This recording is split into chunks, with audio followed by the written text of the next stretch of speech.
Good morning. Good morning. Good morning. Very good morning.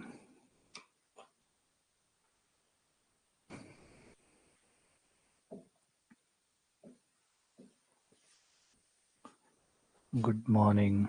Good morning. Good morning.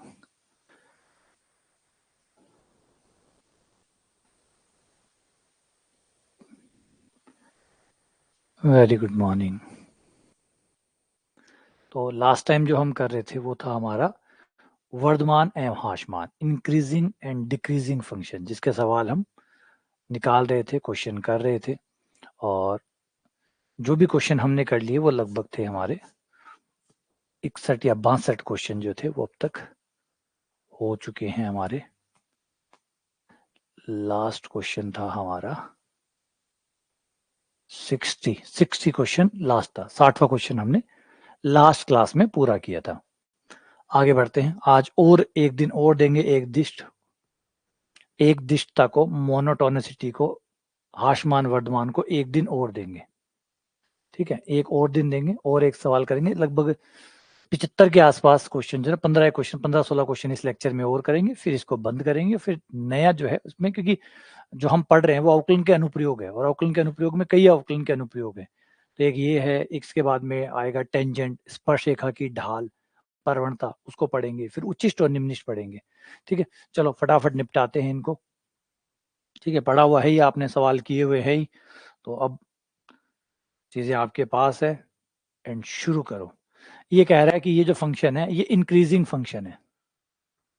Increasing function है। अच्छा, आज आप लोगों की एक रात को 8 बजे क्लास भी है, टेस्ट सीरीज को लेके। जो टेस्ट सीरीज लॉन्च की है हमने कल, और आप लोगों को बताया भी था, यूट्यूब पे आपने वीडियो देखा होगा। तो जो टेस्ट सीरीज लॉन्च हुई है, उस टेस्ट सीरीज के रिगार्डिंग आज शाम को एक रात को 8 बजे क्लास रहेगी, जिस क्लास में हम टेस्ट सीरीज के बारे में और जो चीजें हैं, जो और आपके क्वेश्चन है, वो लूंगा कि कैसे कैसे आप, वो भी डाउट है जो भी आप जानना चाहते हैं टेस्ट सीरीज के बारे में, और टेस्ट सीरीज कैसे चलेगी, किस तरीके से आगे बढ़ेगी। मोटा मोटा तो मैंने वीडियो में बता ही दिया है, सब कुछ समझ में आ गया होगा। फिर भी मान लीजिए कोई भी शंका किंतु परंतु आपको लेकर है टेस्ट सीरीज में, तो आज का जो रात वाली 8 वाली क्लास जो है, उसमें वो सारे डाउट में क्लियर कर दूंगा, और कैसे टेस्ट सीरीज आगे बढ़ेगी और किस तरीके से आपको उसमें पार्टिसिपेट करना है, क्या क्या प्रॉब्लम्स आ सकती है, सब पे खुल के बात करेंगे, ताकि आप लोग अच्छे से उसका हिस्सा बन सके और फायदा ले सके। ठीक है, तो हाँ, देखो, वर्ग 1 वर्ग 2 मत बोलो, उसको EMRS मत बोलो, ये सब मैथ्स है, मैथ्स पढ़ा रहे, मैथ्स पढ़ा रहे, सीधी बात है। अब इसे आप DSSB में यूज करो, आप चाहे MP में यूज करो, और आप चाहे UP में यूज करो, वो आपकी मर्जी है। मैं तो अवकलन के अनुप्रयोग पढ़ा रहा हूँ। अवकलन के अनुप्रयोग आप जहां काम में ले सकते हैं वहां लीजिए। ठीक है ना, तो टेस्ट सीरीज भी वैसे ही है। अब आप फर्स्ट ग्रेड की तैयारी कर रहे हैं, फर्स्ट ग्रेड में यूज करो, सेकंड ग्रेड की तैयारी करो, सेकंड ग्रेड में यूज करो। हमारा काम मैथ्स का है। तो fx बराबर, ये दिया हुआ है, इंक्रीजिंग फंक्शन है, इसका अवकलन कर लो। f dash x square plus 1 बाहर, नीचे वाला 1 बाहर, ऊपर वाले का अवकलन x का 1, फिर x बाहर, नीचे वाले का अवकलन एक्स स्क्वायर का 2x और 1 का 0 बटे नीचे वाले का होल स्क्वायर।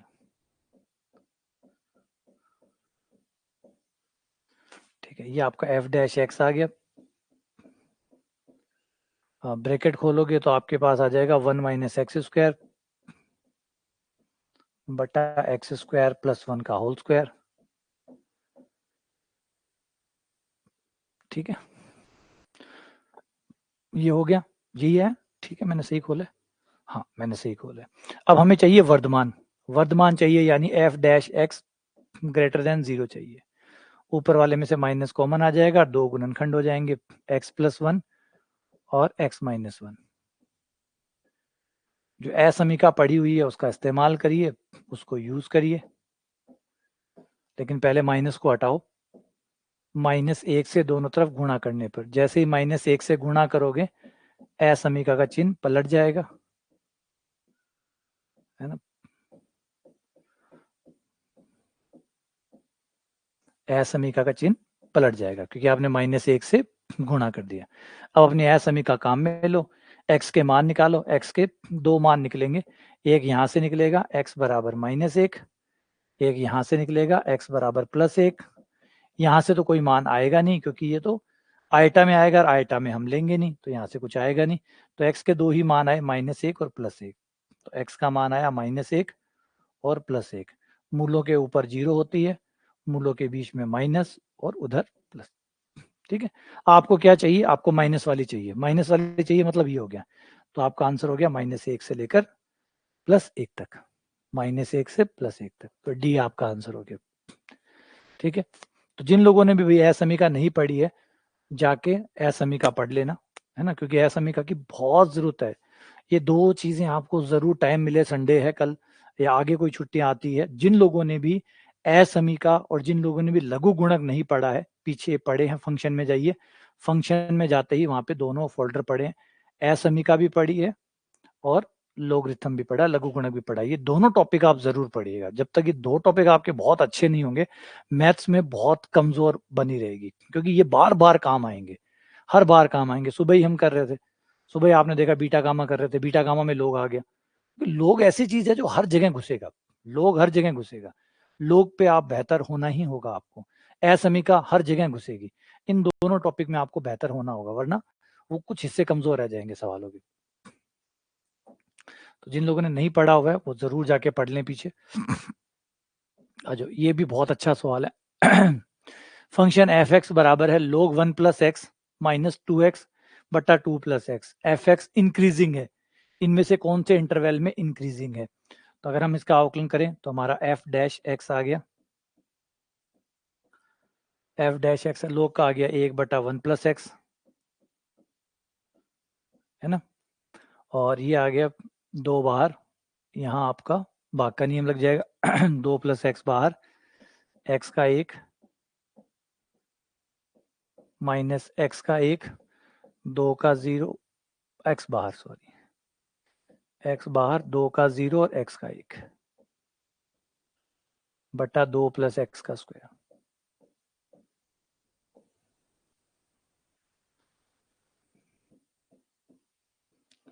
एक बटा 1 + x, ये आ जाएगा, x से x कट जाएगा, 2 आ जाएगा, 2 से जो 4 आ जाएगा, 2 + x का स्क्वायर। लघुत्तम ले लो, लघुत्तम आ जाएगा 1 + x और 2 + x, यहाँ आ जाएगा 2 + x का स्क्वायर, यहाँ आ जाएगा 4 गुणा 1 + x। स्क्वायर खोल दो, सॉल्व कर लो।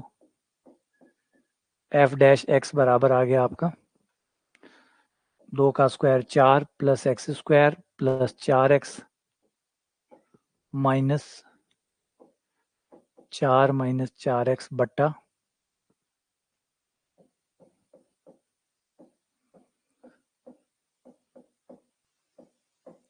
2 + x। अब आप कट कर दो, 4x से 4x, 4 से 4।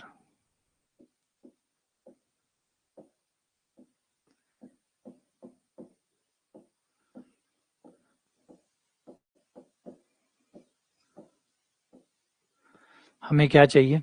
वर्धमान।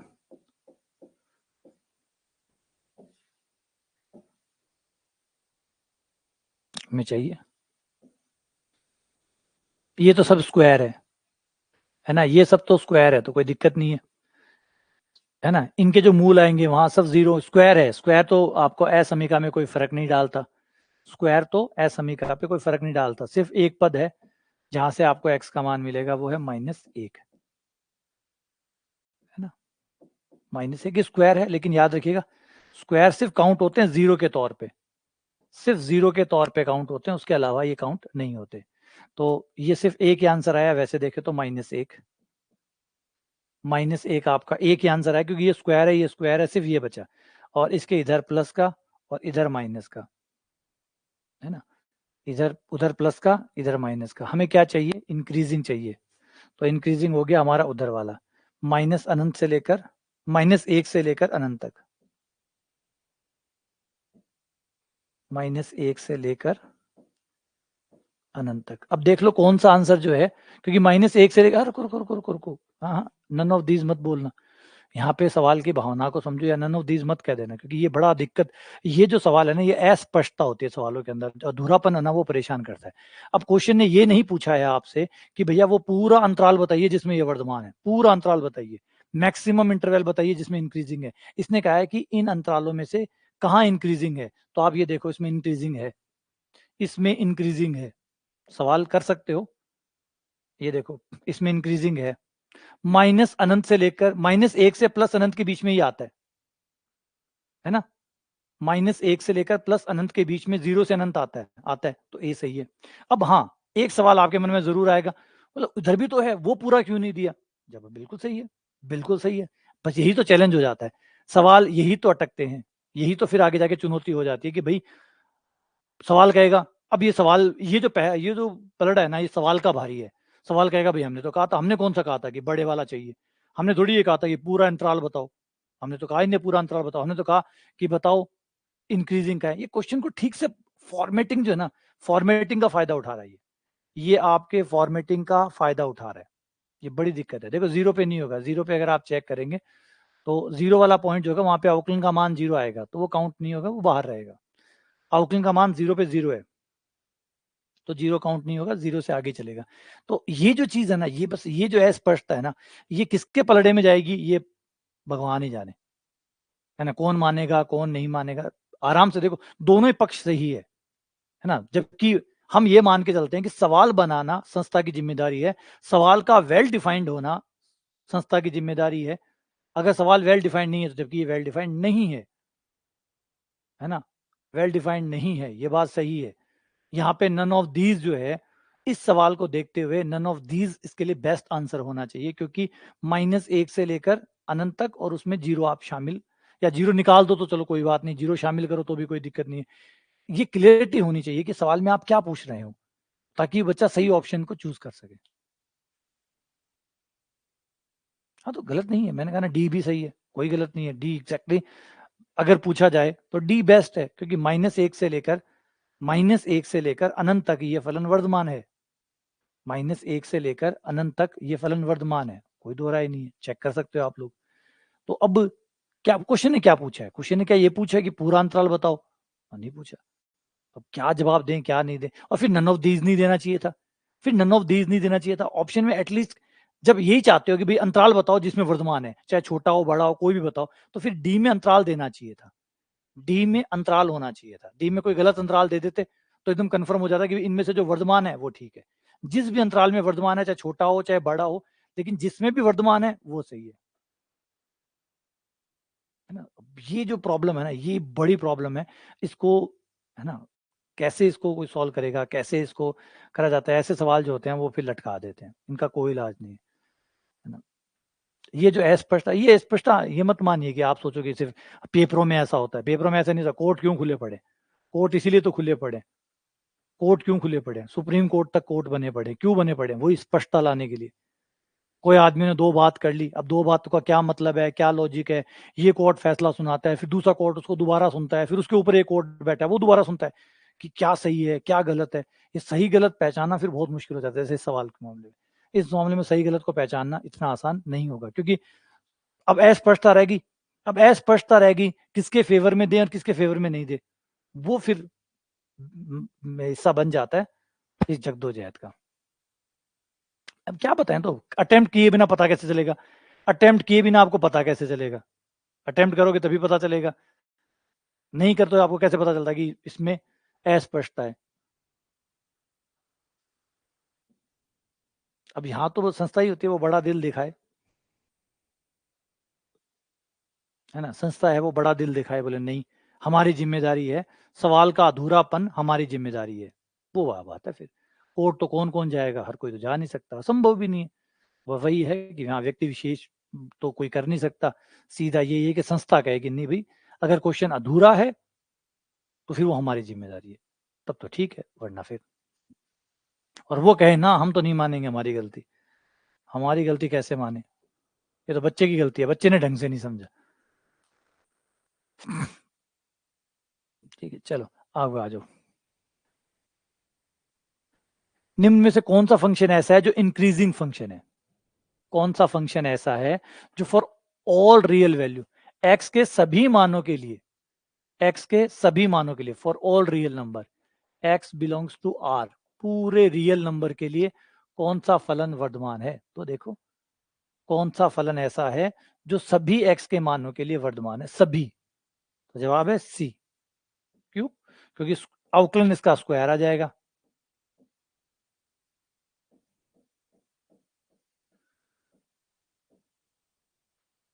अगर आप इसका अवकलन करते हैं, है ना, एफ डैश एक्स आ जाएगा इसका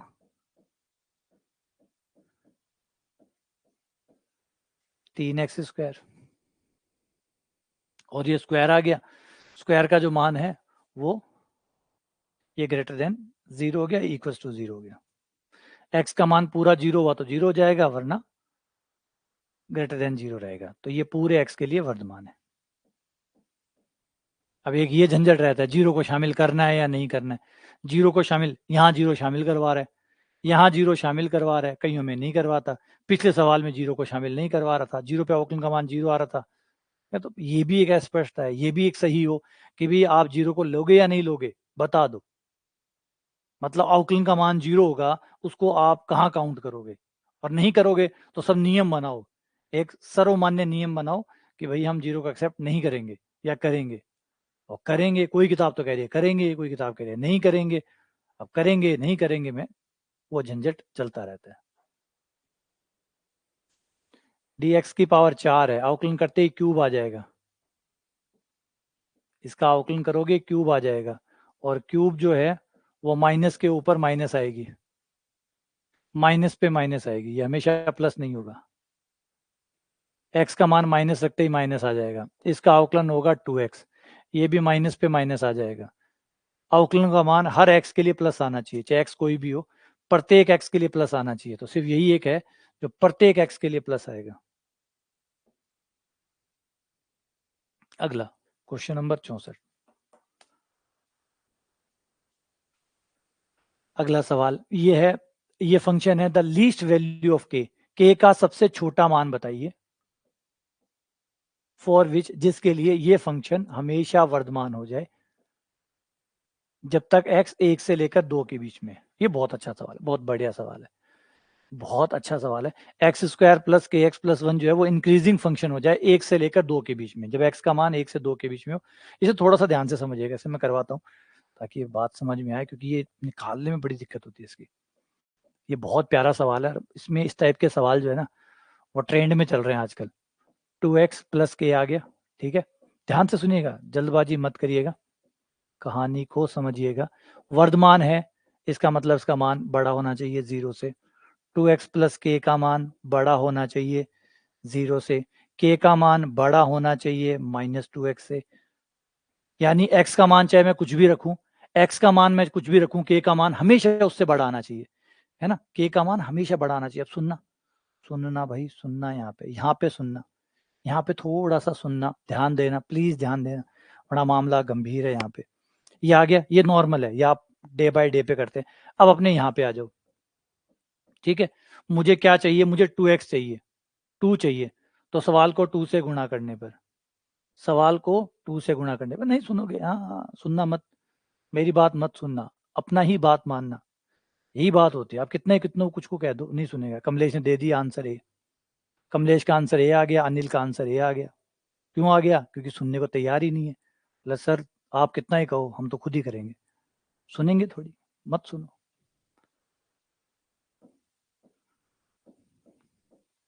देखो 2 से गुणा कर दिया, 2 से गुणा कर दिया, इसको 2 से गुणा क्यों किया? क्योंकि मुझे 2x चाहिए था, ये हो गया। अब मुझे माइनस से भी गुणा करना है, मैंने माइनस से भी गुणा कर दिया। माइनस से गुणा करते ही चिन्ह बदल जाएगा, माइनस से गुणा करते ही चिन्ह बदल जाएगा, हो गया। -2x का मान किन के बीच में है? -2x का मान है -4 से लेकर -2 के बीच में। इसका मान, इसका मान, इसका मान -4 से लेकर -2 के बीच में है। इसका मान -2x का मान -4 से -2 के बीच में है नहीं है? बिल्कुल है। और k का मान इसके हर मान से बड़ा होना चाहिए, हर मान से बड़ा होना चाहिए। तो -2x का सबसे बड़ा मान कितना है? -2। इसका मतलब k का मान -2 से बड़ा होना चाहिए। ये नहीं कह रहा, ये कह रहा है k जो है वो -2x से हर बार बड़ा होना चाहिए, हर बार। जो भी -2x का मान आए उससे बड़ा होना चाहिए। -2x का मान -2 से लेकर -4 से लेकर -2 तक जा रहा है, तो -2x -2 तक जाएगा, तो k का मान उससे आगे रहना चाहिए, यानी k का मान बड़ा हुआ -2 से। k का मान बड़ा हुआ -2 से। तो k की अब k का मान -2 से आगे चलेगा, तो k का सबसे छोटा मान कितना हुआ? -2। सबसे छोटा मान कितना हुआ? -2। तो आंसर है -2। k का मान -2 से बड़ा है। अब -2 से आगे चाहे कुछ भी ले लो, सब सही है, सब सही है। तो उनमें सबसे छोटा कौन हुआ? k। तो -2। -2 आंसर है, -2 आंसर है। तो ये जल्दबाजी मत करो, ऐसे फटाफट निपटाने में बार बार अलार्म बजा रहा हूँ, सुनो, ध्यान से देखो, ध्यान से देखो, यूं थोड़ी कह रहा हूँ। यूं करोगे तो -4 आपको मिल जाएगा, ये रहा, ए ऑप्शन में था, बना रखा था बंदे ने, और वही था, सही था आपके लिए। जल्दबाजी करेंगे उसके लिए ए ऑप्शन ठीक है। तो ध्यान से सुनो इस बात को दोबारा से कि क्या कह रहा है। यूं मत करो, यूं मत करो जल्दबाजी में, समझो कह क्या रहा है। यहाँ कह रहा है कि -2x के जो सारे मान आएंगे उन सारे मानों से k बड़ा है, सारे मानों से। अगर आप कहते हो कि -4 से बड़ा है, तो -4 से बड़ा है, इसका मतलब k का मान जो -3 भी हो सकता है फिर, और -3 हो तो -2 से बड़ा कैसे हुआ? -3 हुआ तो -2 से बड़ा कैसे हुआ? अगर -3 लोगे तो -2 से बड़ा कैसे हुआ? तो एक तो धीरे हो जाओ, थोड़ा-सा धीमा हो जाओ। कई जैसे कोने पे आप गाड़ी चलाते हैं या बाइक चलाते हैं, तो कहते हैं जैसे मोड़ आता है तो आप कहते हैं स्लो हो जाओ, धीरे हो जाओ, एरिया संभावित है, यहाँ पे दुर्घटना संभावित क्षेत्र है, धीमे हो जाओ। तो ये वो जगह है जहाँ पे गलतियाँ होती है। तो क्या करना है, आपको पहले जो भी यहाँ पॉइंट पड़ा है उसको पहले सॉल्व करो, और वो देखो उसकी रेंज क्या है। उसकी रेंज मतलब वो कहाँ से लेकर कहाँ तक जा रहा है। वो जहाँ तक जा रहा है वहां से आगे जाना है हमें, जहां तक वो जा रहा है हमें उससे आगे जाना है। तो माइनस का 2x जाता है -4 से -2 तक, तो -2 पे खत्म हो गया, तो k -2 से शुरू करेगा, वो जहां खत्म करेगा वहां से वो शुरू करेगा। तो k का मान सबसे छोटा हुआ -2। ये आंसर है, ठीक है। चलो आगे बढ़ते हैं। अगला सवाल, एफ एक्स बराबर है lambda sine x plus 6 cos x बटा 2 sine x plus 3 cos x. तो बताइए ये मोनोटोनिक इंक्रीजिंग है।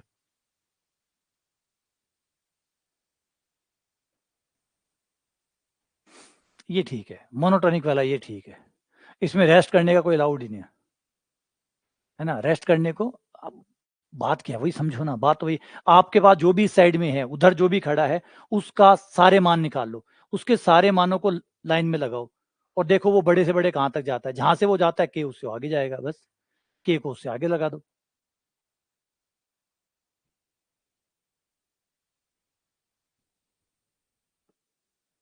ठीक है, तो एफ एक्स बराबर आ गया,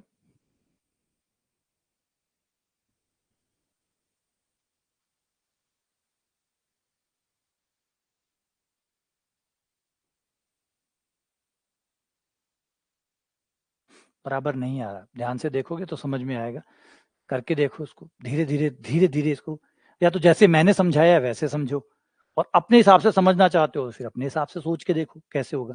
देखो दो तरीके हैं, मैंने एक तरीका समझाया, मेरे तरीके से समझ रहे हो, उसमें कोई फॉल्ट है तो बताओ, और मेरे तरीके से नहीं, आप अपने तरीके से समझना चाहते हो तो फिर सोचो आप समझने में कहाँ गलती कर रहे हो।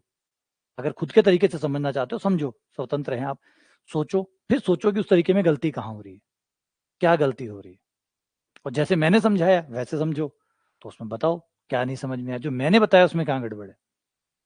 मैंने क्या बताया कि k का मान -2x के जितने भी मान आएंगे उन सबके मानों से बड़ा होगा, सारे मानों से बड़ा होगा। k का मान -2x के सभी मानों से बड़ा होगा। k का मान -2x के सभी मानों से बड़ा होगा। तो -2x के मान कौन कौन से हैं, ये लाइन बना लो। -2x के मान कौन कौन से हैं? -2x के मान है -4 से लेकर -2। ये हैं आपके -2x के सारे मान, -2x के सारे मान ये है, यही है -2x। और आपका जो k का है, k जो है वो इन सबसे बड़ा है, आपका k इनसे बड़ा है, इनसे बड़ा है तो फिर k यहां से शुरू करेगा एटलीस्ट।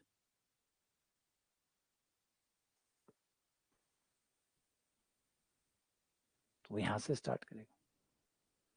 आप आया ना, k बड़ा है -2x से, तो -2x कहां से कहां तक है, -4 से -2 तक है, तो आपका k -2x से बड़ा है, तो फिर वो कहां से शुरू करेगा फिर k आपका, -2 से।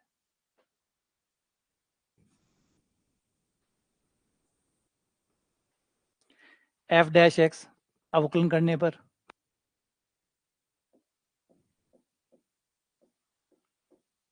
नीचे वाले को छोड़ दो, 2 sin x plus 3 cos x बाहर, नीचे वाला बाहर, ऊपर वाले का अवकलन, ऊपर वाले का अवकलन लैम्डा cos x, cos का sign,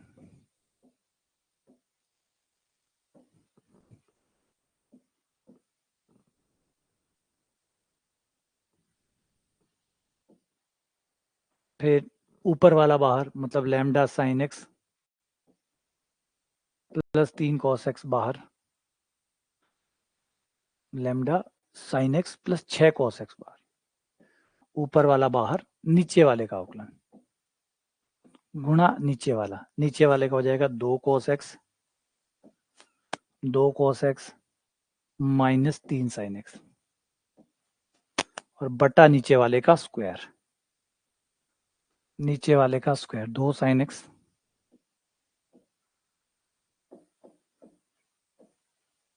2 sin x plus 3 cos x,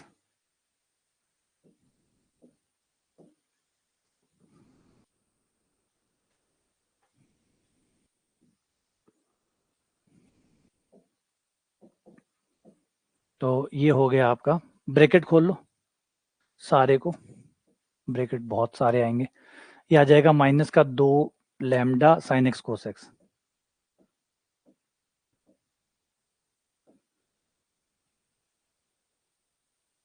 ये इससे गुणा हुआ, ये उससे होगा 6 दूनी 12, 12 sin स्क्वायर x, फिर माइनस का 3 lambda cos square x,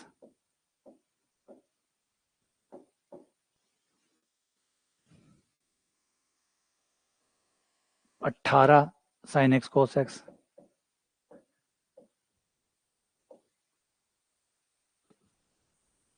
minus 2 lambda sin x cos x,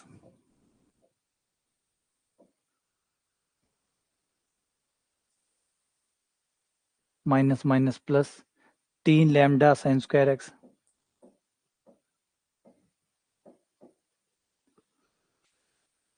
minus 6 दूनी 12 कोस स्क्वायर x,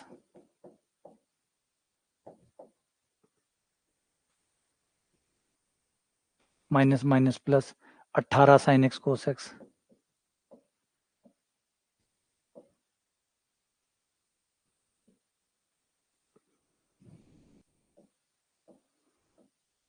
दो sin x 3 cos x का स्क्वायर, कुछ कट रहा है तो काटो, कटना तो है ही, कौन कौन कटेगा,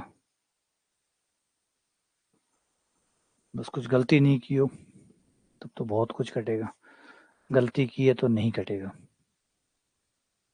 18 sin x cos x, 18 sin x cos x,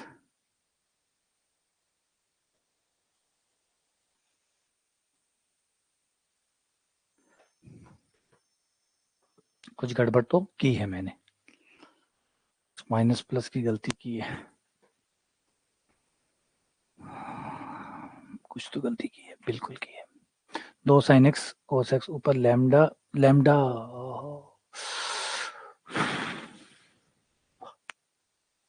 sin x का cos x आएगा तो प्लस का आएगा, ये प्लस का आएगा, lambda cos x minus 6 sin x, फिर नीचे वाला ऊपर वाला बाहर और नीचे वाले का जगह 2 cos x minus 3 sin x, minus का माइनस माइनस ये प्लस आ जाएगा, ये प्लस होगा तो ठीक है, ये माइनस होगा ठीक है, ये प्लस होगा, डन, बाकी सब परफेक्ट है, बढ़िया। तो ये हमारा कट और ये हमारा कट, और ये लैम्डा कॉमन आ जाएगा, 3 lambda sine square plus cos square का मान 1 हो जाएगा, ये हमारा 3 लैम्डा आ गया ऊपर, है ना, ये लैम्डा 3 लैम्डा कॉमन आ गया, साइन स्क्वायर कोस स्क्वायर का मान 1 हो गया, यहाँ से 12 कॉमन आ गया, साइन स्क्वायर कोस स्क्वायर का मान 1 हो गया, और बट्टा आपका नीचे वाले का होल स्क्वायर है, होल स्क्वायर है तो कोई टेंशन नहीं है,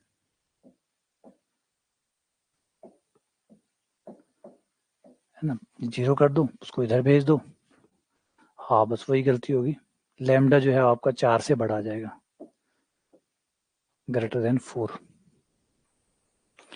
ये आपका डी आंसर आ गया, ये ठीक था, कोई ज़्यादा मुश्किल तो नहीं था, ठीक है, आगे चलते हैं, नेक्स्ट, एफ एक्स बराबर log x बटा एक्स इंक्रीजिंग है, बताना है कि इंक्रीजिंग कौन से इंटरवल में है, कौन से इंटरवल में ये इंक्रीजिंग है। हाँ वो गलती होगी माइनस वाली, एक तो डिजिटल बोर्ड में क्या गलती है, लाइटिंग की वजह से दिक्कत आ जाती है।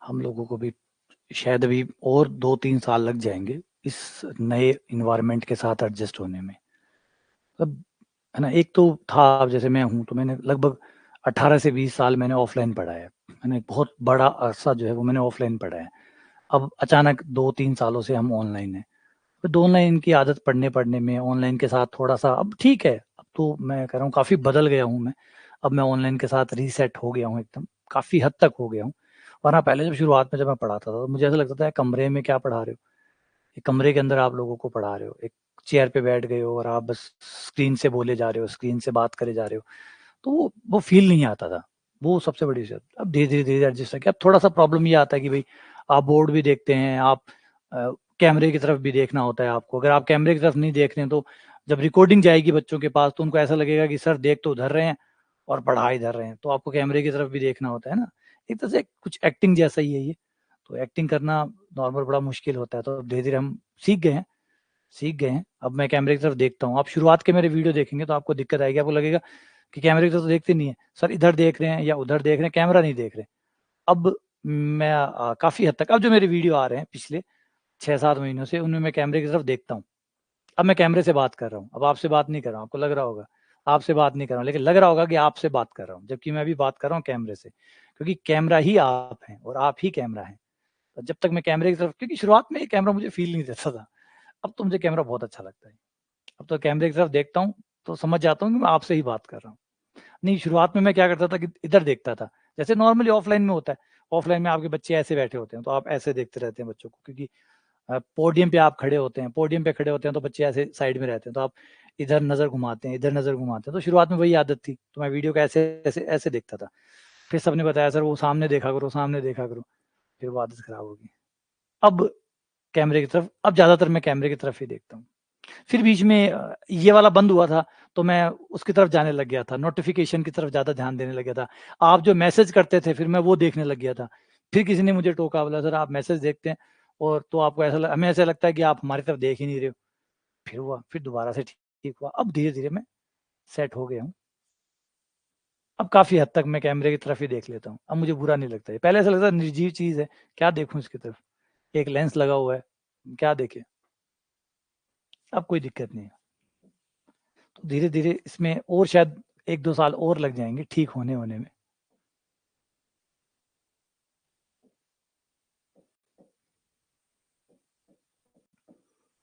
F dash x, log x का अवकलन, x को बाहर छोड़ दो, log x का 1/x, फिर log x बाहर x का 1 और बट्टा x का स्क्वायर, x कट गया, 1 minus log x, but x का स्क्वायर ये ग्रेटर देन 0 वर्धमाने चाहिए ना, हाँ वर्धमाने चाहिए, भेज दो।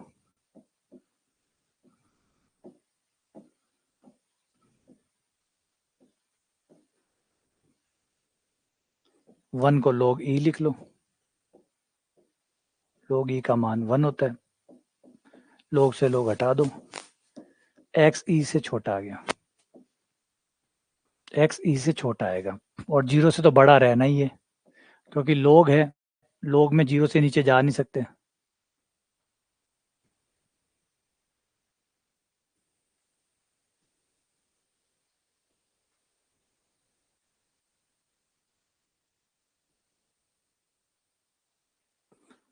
मैंने ऑनलाइन स्टार्ट किया था जैसे कोविड के जस्ट बाद में, कोविड 2000 मार्च अप्रैल में आया था और मैंने लगभग जुलाई में स्टार्ट कर दिया था, जुलाई के एंड में स्टार्ट कर दिया था मैंने, तब से मैं ऑनलाइन हूँ। शुरुआत में तो ऑनलाइन मुझे समझ में नहीं आता था क्योंकि वही है ना, एक टीचर जो होता है वो टेक्निकली चीज़ों से ज़्यादा इतना नहीं जुड़ता, इतना कनेक्ट नहीं होता। फिर धीरे धीरे चीज़ों के साथ हम रीसेट हो गए। चीज़ें होनी है, वो तो स्वाभाविक है, हर चीज़ में अनुकूलन तो आता ही आता है, तो धीरे धीरे अनुकूलन आ गया। अब ऐसा फील नहीं होता, अब ऐसा लगता है कि हाँ आप लोगों से बात हो रही है, आप मुझे सुन रहे हैं, जबकि ये भ्रांति है ना। वैसे तो भ्रांति है क्योंकि वैसे आप है नहीं, आप वर्चुअली मेरे साथ है ना, आप फिजिकली मेरे साथ नहीं है यहाँ पे, आप वर्चुअली मेरे साथ है। तो इस बात को भी एक एक्सेप्टेंस होने में टाइम लगा, इसको भी चेंज करने में, क्योंकि पहले बच्चे फिजिकली दिखते थे सामने, तो ऐसा लगा उनसे बात कर रहे हैं, वो सुन रहे हैं। फिर अब लगा कि यार ये कंप्यूटर क्या सुनता होगा आपकी, ये कैमरा क्या सुन रहा है आपकी। फिर अब धीरे धीरे फील आने लग गया कि नहीं, सब सुन रहे हैं, है ना। तो ये एक बार बहुत बड़ा शिफ्ट है, बहुत ही बड़ा, हम टीचर्स के लिए तो बहुत बड़ा शिफ्ट है।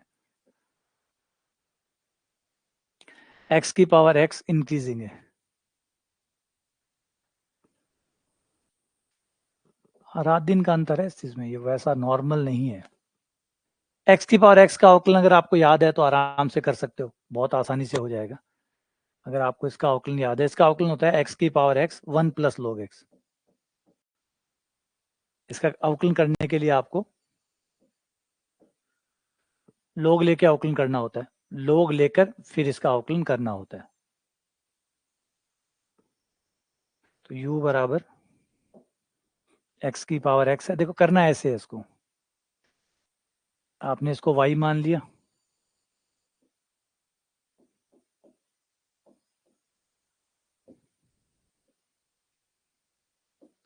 x आगे आ जाएगा, x into log x,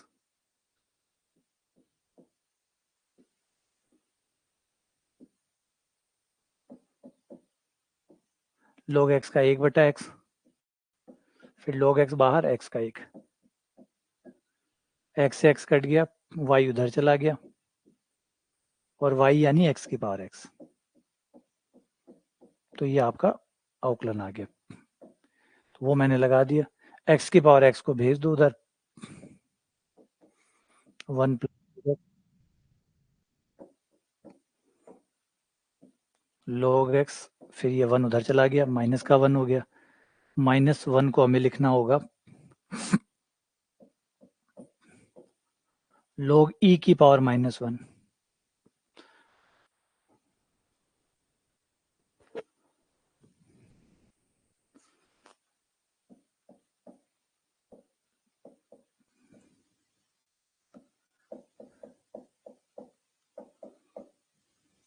x का मान 1/e से बड़ा होगा।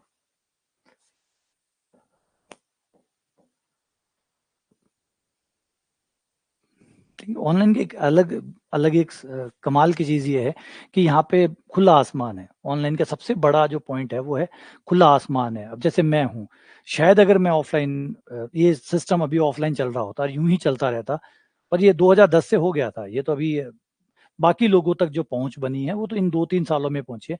अगर आप 2010 से उठाएं तो 2010 के बाद में हमारा ऑनलाइन रीच बढ़ गया था। जो फॉरेन यूनिवर्सिटीज़ है, जो एमआईटी है, ये बड़ी-बड़ी जो यूनिवर्सिटीज़ है, इन्होंने अपने कोर्स डालने शुरू कर दिए थे 2009-2010 में ही। उन्होंने अपने कोर्स लॉन्च कर दिए थे ऑनलाइन में। सब ने अपना एक एक एक्स कंटेंट क्रिएट कर दिया था। जैसे एमआईटी को देखिए, MIT x, Harvard x, Stanford x, x का मतलब ऑनलाइन प्लेटफॉर्म पे। उन्होंने अपने जो कोर्सेज थे वो ऑनलाइन पे डालने शुरू कर दिए थे, क्योंकि उनको पता था कि फ्यूचर ऑनलाइन का आ रहा है। तो उन लोगों ने अपने जो कोर्सेज थे वो ऑनलाइन अवेलेबल करवाने शुरू कर दिए थे कम फीस के अंदर। फीस तो कम का मतलब उनके लिए कम भी बहुत ज्यादा होती है, क्योंकि उनका कम भी होता है $70, है ना, उनका कम भी होता है ना, वो भी $70, $100, $150। अब जैसे हमारे लिए आता है तो उन्होंने तो रख दी फीस $70।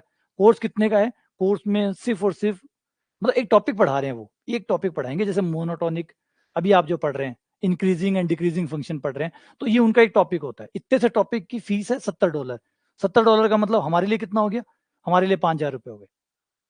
उसमें एक वीडियो कितने पढ़े? 5 वीडियो पढ़े, और 5 वीडियो के ₹5000 लगेंगे।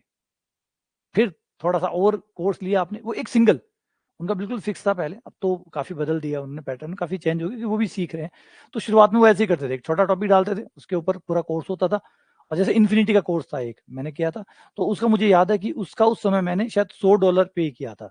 कोर्स था पैराडॉक्सेस एंड इन्फिनिटी।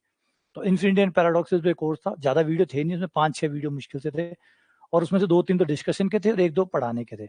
और उसका शायद $100 के आसपास उसकी फीस थी उस समय। अब गुना करो कितने हो गए, ₹7500। लेकिन वही बात है, चाहिए तो करने ही पड़ेंगे। तो उस समय था, अब तो थोड़े रेट वेट भी कम आ गए उनके, अब तो फ्री कोर्सेज भी वो बहुत सारे देते हैं, कितने सारे कोर्स फ्री है। लेकिन ये सब हुआ क्यों? ऑनलाइन की वजह से। ना तो मैं कभी यहाँ से उठ के MIT जा सकता था, ना हार्वर्ड जा सकता था, ना स्टैनफोर्ड जा सकता था, संभव ही नहीं था।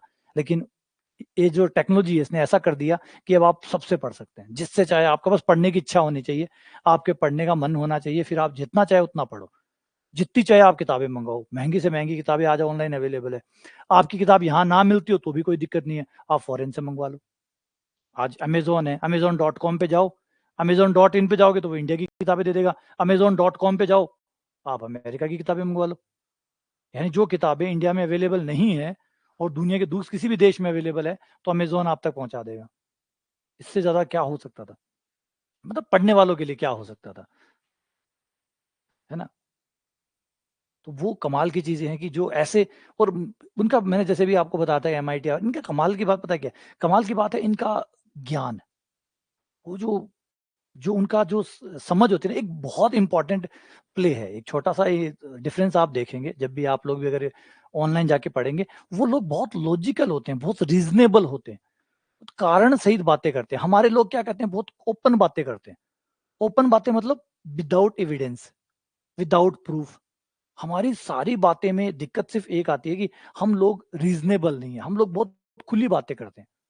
खुली बातें का मतलब जिनको जांचा परखा नहीं जा सकता, जिसको चेक नहीं किया जा सकता कि वो सही है या गलत है ना। जैसे एक एग्जांपल समझाता हूँ। किसी ने कहा कि मैंने कह दिया, मैं ऑनलाइन गया और मैंने कहा अगर मन से पढ़ोगे तो आपका सिलेक्शन आएगा ही आएगा, 100% आपका सिलेक्शन आएगा अगर आप मन से पढ़ोगे तो। अब इस क्वेश्चन, अब आपको लगा सेंटेंस तो बिल्कुल सिंपल है, सेंटेंस सिंपल नहीं है। ये सेंटेंस इतना ओपन है कि इसको कभी गलत साबित किया ही नहीं जा सकता। इसको धरती की कोई ताकत गलत साबित नहीं कर सकती। आप, मैंने कह दिया, आप में से कोई मान लो फेल हो गया और वो आके कहा कि सर आपने कहा था मन से पढ़ो, तो मैं क्या कहूंगा, बेटा तुमने मन से नहीं पढ़ाई की, तुमने मन से पढ़ाई नहीं की। अगर तुम मन से पढ़ाई करते तो तुम्हारा सिलेक्शन आता ही आता। मैंने क्या कहा था? मैंने ये कहा था कि जिसने मन से पढ़ाई की है वो करेगा, उसका सिलेक्शन आएगा। इसका मतलब तूने मन नहीं डाला। अब वो कभी प्रूफ नहीं कर पाएगा कि उसने मन डाला था या नहीं डाला था। तो इतने ओपन वर्ड यूज करते हैं जो कभी गलत होते ही नहीं है। और ये नहीं होने की वजह से क्या होता है कि आप उनको सुन लो, अच्छे लगते हैं, सुनने में बहुत मजेदार होते हैं, लेकिन इतने बेकार होते हैं, इतने वर्थलेस है एकदम। वो कोई सेंस ही नहीं है उनको सुनने का, उनको सुनने से आप कहीं नहीं पहुंचे। ऐसे वर्ड दे दिए, इतने बड़े बड़े शब्द आपको सुना दिए, मत निकल। ईमानदारी इतना बड़ा वर्ड है, इसको आप कहीं फ्रेम ही नहीं कर सकते। ईमानदारी, क्या ईमानदारी? ईमानदारी, तो ऐसे शब्दों का इस्तेमाल करो और लोगों को चक्री बना दो। तो ये प्रॉब्लम जो है वो हमारे एजुकेटर्स में होती है, वो खुले शब्दों का इस्तेमाल करते हैं। जबकि आप वहां जाएंगे तो वहां बहुत क्लोज वर्ड है, बहुत स्पेसिफिक वर्ड जो होते हैं वो यूज करते हैं, जिसको आप परख सकते हैं कि वो सही है या गलत है। हमारे वर्डों को कोई सही और गलत को परख नहीं सकता। हमारे शब्द इतने खुले हैं कि कोई भी चाहे चैलेंज भी नहीं कर सकता, चाहे वो सुप्रीम कोर्ट में चला जाए तो भी इतने खुले शब्द हैं कि कोई भी चैलेंज नहीं कर सकता कि मैंने गलत कहा था क्या। लेकिन इतना बच तो गया, वो तो बच गया, बोल के निकल गया क्योंकि मैंने खुदा खुला कहा था। लेकिन खुला कहने से वो चीजें रीजनेबल नहीं बनी ना, फिर वो इलॉजिकल चीजें हो गई। वो प्रॉब्लम है, वो चीज आपको फॉरेन यूनिवर्सिटी में एक अलग से देखने को मिलेगी। चलो आ जाओ अगले क्वेश्चन पे।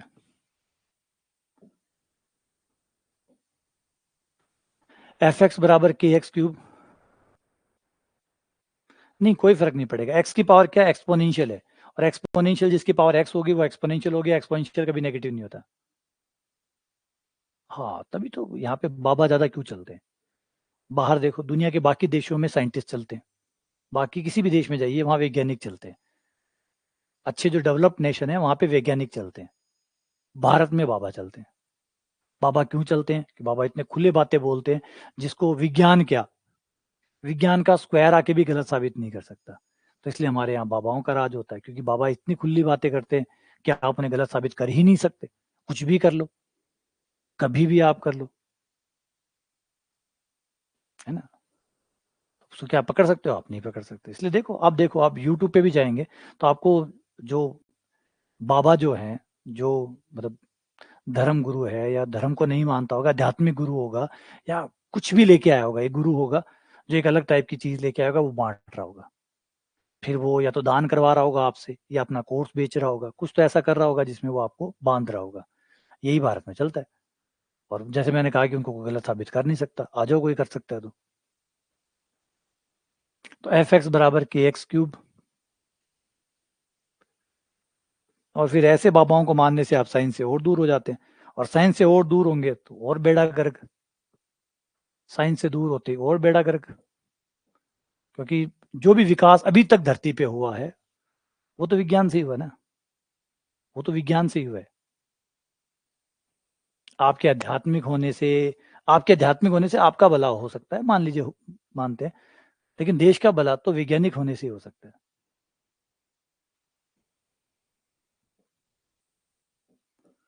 एफ डैश एक्स,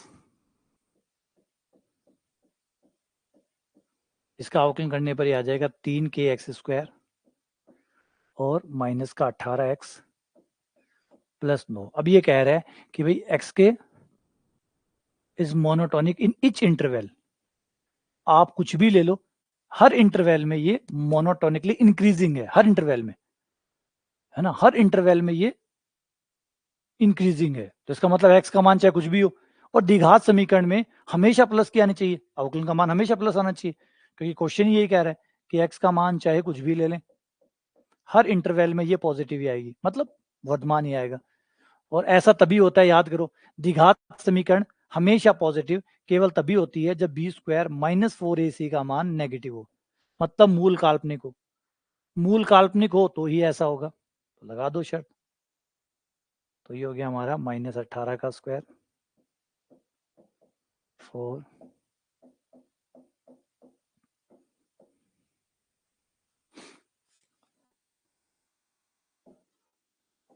324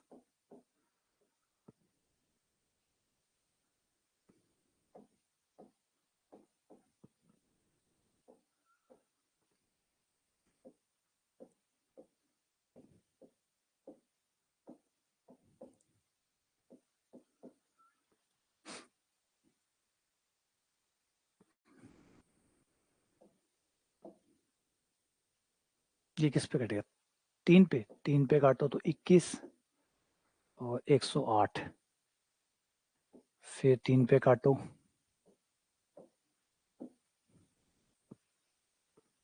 कुछ तो गड़बड़ काटा, 18 का स्क्वायर 324, कुछ गड़बड़ की है कि मैंने, गड़बड़ तो मैं करता ही हूँ, 4×3 = 12 और 12 निम्न 108,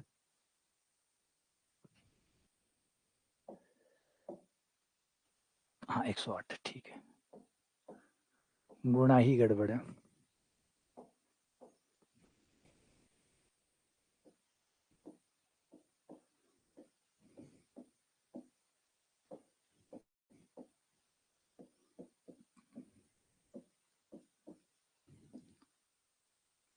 के का मान 3 से बड़ा,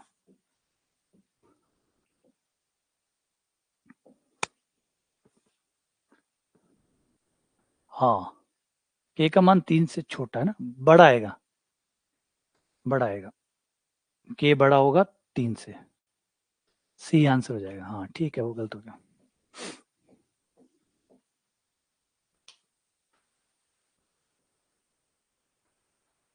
सही है। अगला हो गया।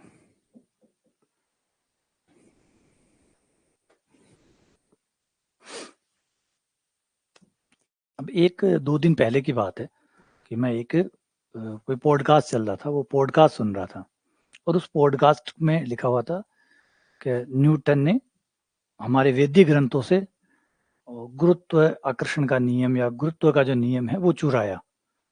तो मैंने सोचा यार, मुझे पता तो लग गया कि मैंने कहा कुछ ना कुछ घटिया तर्क वितर्क यहाँ चलेगा, लेकिन फिर भी था। मैंने कहा देखते हैं कितना घटिया लेवल जाता है और कितना बेवकूफ़ ये लोग बनाते हैं। सुनना चाहिए, देखना चाहिए, क्योंकि और सुनना इसलिए चाहिए कि ये चीज़ आप क्योंकि एज ए टीचर मुझे सुनना ज़रूरी है कि मुझे दोनों पक्ष सुनने चाहिए और मुझे अपने स्टूडेंट को भी इनलाइटेड करना पड़ता है कि भाई देखो कैसे तर्क भी चलते हैं, कैसे तर्क चलते हैं और कैसे तर्क नहीं है वो कुतर्क है। तो उसमें तर्क ये था, 1 मिनट पहले मैं खोलता हूँ फिर बात करते हैं। आप लोगों ने भी देखा होगा नेट पे कि भाई न्यूटन ने चोरी कर ली, न्यूटन ने चुरा लिया, गुरुत्वाकर्षण का नियम हमारे वेदों से चुराया था, है ना? या वेदों से नहीं चुराया था तो भास्कराचार्य जी ने ये पहले दे दिया था। कोई और धर्म वाला कहेगा हमारी किताब में तो आज से 2000 साल पहले ही आ गया था। बिल्कुल आ गया था, कहीं कोई दो राय नहीं है।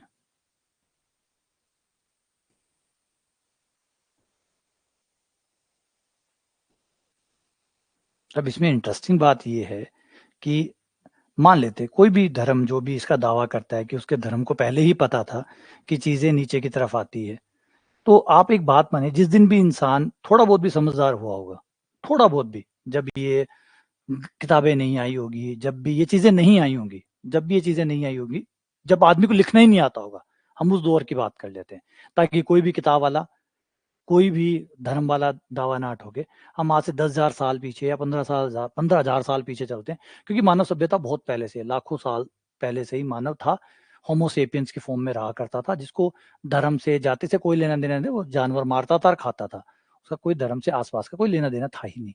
उस समय की हम बात करें तो जब भी उस समय भी इतना तो एटलीस्ट पता ही था कि जो शिकार करने जा रहे हैं तो वो फेंक रहे हैं, तो जो भी फेंक रहे हैं वो नीचे आ रहा है, वो तो दिख रहा ही होगा, वो तो उसको दिख ही रहा होगा कि हर चीज जो और दिख रहा है तभी वो फेंक रहा है। अगर सोचो चीजें नीचे नहीं आती तो पागल था वो फेंकेगा, पागल था भाला फेंकेगा, बोले भाला फेंक दो वापस कहाँ से लाऊंगा, फेंक तो दिया वापस कैसे आएगा। इसका मतलब उसको अज्ञान तो था, इस बात का ज्ञान तो था कि मैं भाला जो फेंक रहा हूँ वो कहीं जाएगा नहीं, वापस धरती पे आ जाएगा, है ना? सोचो अगर हमारी धरती पे कोई भी चीज फेंकने से वापस नीचे नहीं आती, तो एक छोटे से छोटा बच्चा जो न्यूटन को भी नहीं जानता, किसी चीज को भी नहीं जानता, उसे भी इतना तो पता है कि फेंकूंगा वापस कैच कर लूंगा, जानता है ना? हर कोई जानता है, चाहे वो पढ़ा हुआ हो बहुत छोटा हो, जब भी उसके अंदर थोड़ी समझ आती है इतना तो वो समझ जाता है कि चीजों को फेंकने से वो नीचे आती है।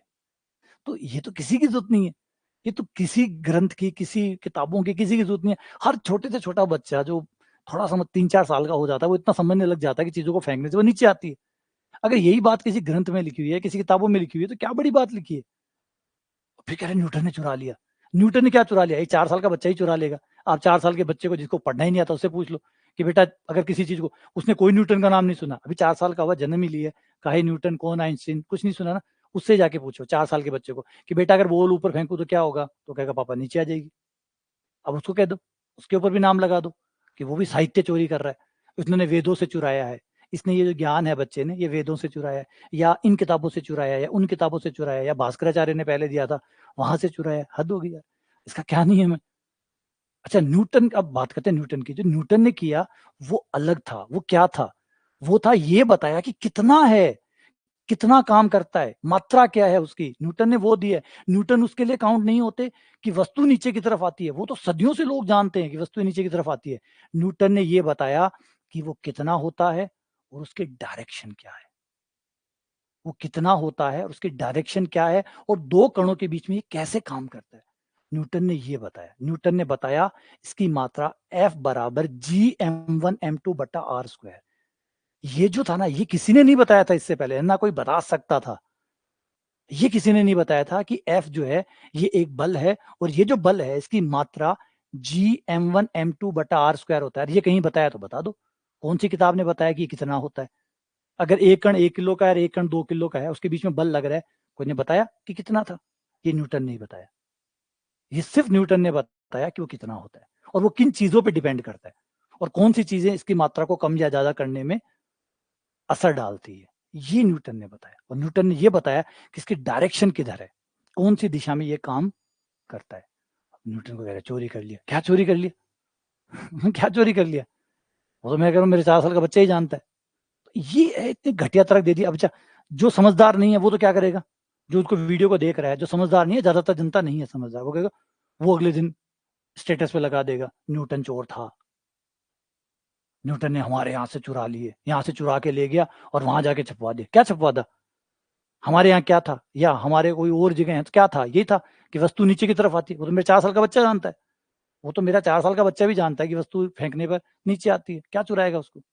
लेकिन जो चीज है, देखो दिमाग को कैसे करप्ट किया जा रहा है उसको समझो, कि आपके दिमाग को करप्ट कैसे किया जा रहा है, कैसे हम पूरी दुनिया। अब इसमें ये चीज क्या होती है, आपने कर लिया ठीक है, लेकिन अगर जब ये बात आप किसी समझदार लोगों के बीच में बोलते हैं, जब आप यही बात आपके समकक्ष लोग हैं उनसे बात करेंगे, कोई दिक्कत नहीं है, लेकिन जब आप समझदार लोगों के चीज में जाएंगे, वहां जाके जब ये बात बोलेंगे ना, वो समझ जाएंगे कि इसका तर्क लेवल क्या है, इसका लॉजिक का स्तर क्या है, वो तुरंत पकड़ लेंगे और समझ जाएंगे नहीं, इससे बात करने का कोई फायदा नहीं है। क्योंकि जब ऐसे तर्क इसके पास है और ये कह रहा है कि हमारे यहाँ से चुरा के ले गए।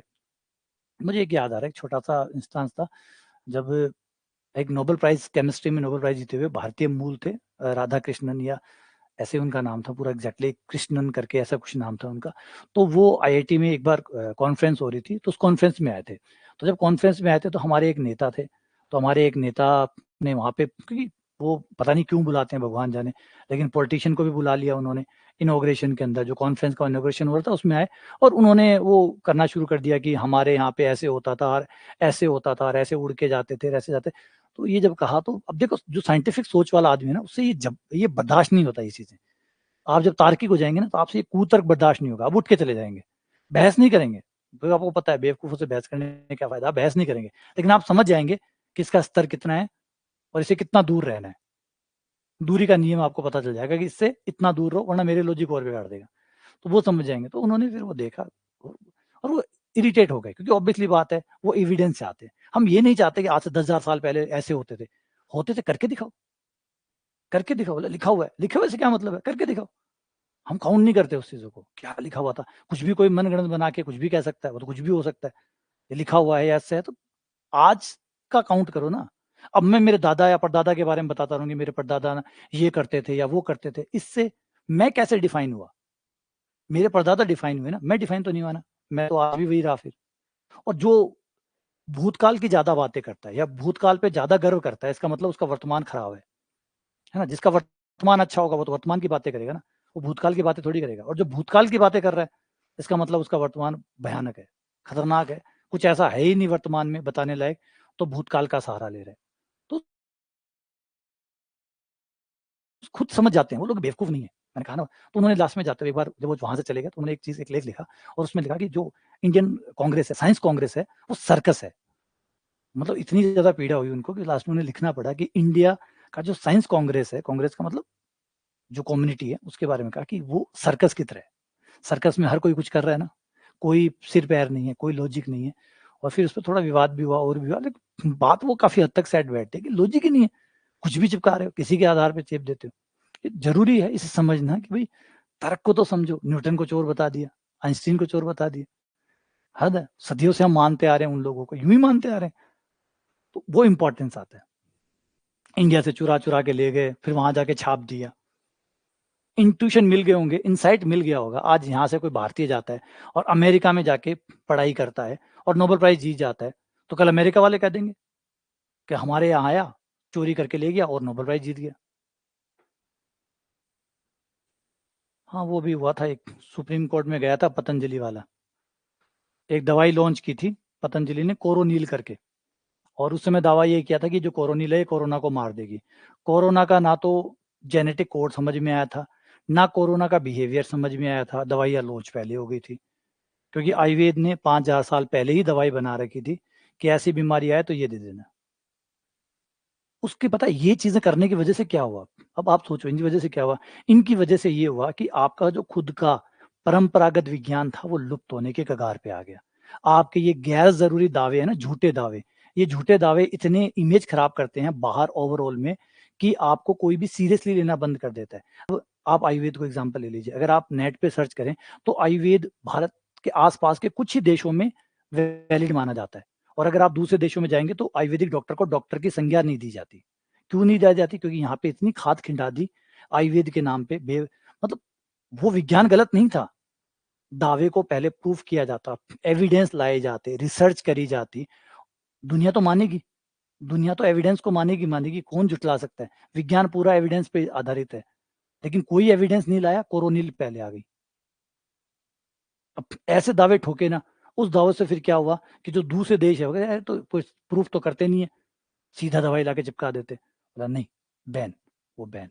और इसी वजह से आयुर्वेद जो है वो दुनिया के थोड़े से देशों में, मुश्किल से शायद 4 या 5 देशों तक ही सीमित है। अगर आप जाएं तो शायद आयुर्वेदिक, अगर आप नेट पे सर्च करिएगा आपको मिल जाएगा, आयुर्वेद जो है वो 3-4 देश ही है आसपास के जहां तक वैलिड है, उसके बाद में वो वैलिड नहीं रहता, अगर आयुर्वेदिक डॉक्टर को डॉक्टर नहीं माना जाता है बाकी देशों में, सिवाय 4-5 देशों को छोड़ के। और ये हालत क्यों की?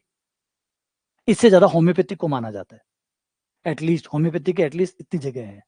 तो देखो क्या कर दिया हम लोगों ने, झूठे दावे, तो झूठे दावे खराब कर देते हैं। अच्छा ये तो हो ही गया, रिपीट हो गया, इस पे आ जाओ।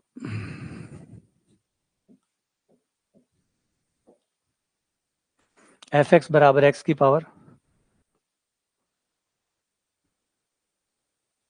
हाँ वो चलती है। अभी वो एक शोर मचा था कि आयुर्वेदिक डॉक्टर जो है वो पैरासीटामोल देने लग गए, तो फिर बाद में जो मंत्रालय है उन्होंने कहा कि नहीं नहीं, आप पैरासीटामोल नहीं दे सकते आप, क्योंकि आप उसके लिए स्टडी नहीं करके आए हैं, आप पैरासीटामोल उनके लिए स्टडी नहीं करके आए। या तो हम एक काम करें कि आयुर्वेदिक में 1 साल इंग्लिश जो मेडिसिन है उसका कोर्स करवाया जाए ताकि वो तैयार हो सके। अगर सोचो आयुर्वेदिक को इंग्लिश मेडिसिन का कोर्स करना पड़ेगा तो आयुर्वेदिक कितना कमजोर हो जाएगा, फिर तो उसका और ही कमजोर हो जाएगा बस, फिर तो आयुर्वेद आयुर्वेद ही नहीं रहेगा, वो भी अपना पूरा अपनी नींव ही खो देगा। अगर वो पैरासीटामोल देने लग गया तो फिर कौन आयुर्वेद के पास, सीधा डॉक्टर के पास ही जाएगा ना।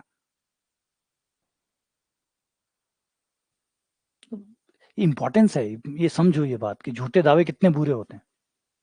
आ जाओ इस पे अब,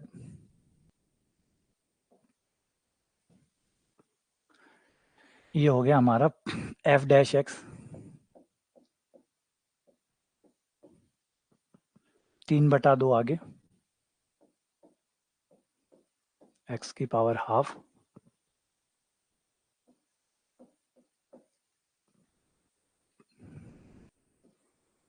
फिर 3x माइनस एक्स की पावर 3/2 को छोड़ दिया, 3x बाहर, 3 बाहर, x का 1, 10 का 0, और x की पावर हाफ कॉमन, तो ये बच गया 3/2, 3x माइनस 10, और x हाफ कॉमन निकाल चुके हो तो ये 3x ये बच गया। और हमें क्या चाहिए, इंक्रीजिंग ग्रेटर देन 0, ये आपका अंडर रूट एक्स आ गया, ये 9x माइनस 2 माइनस 30/2 यानी 15 प्लस 3x, अंडूड का मान तो कभी माइनस में आएगा नहीं,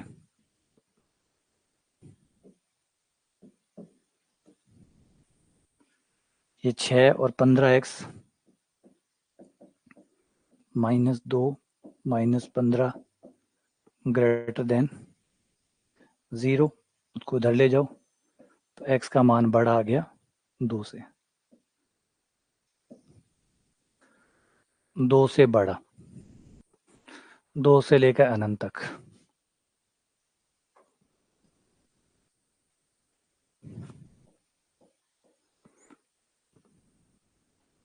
अब 2 शामिल कर लिया, कर लो भाई तुम्हारी मर्जी है।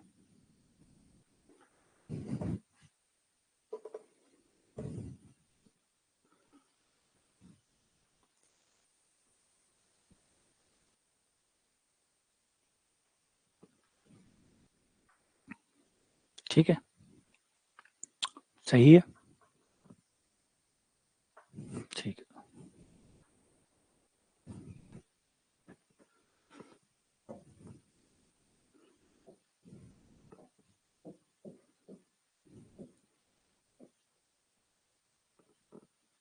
अगला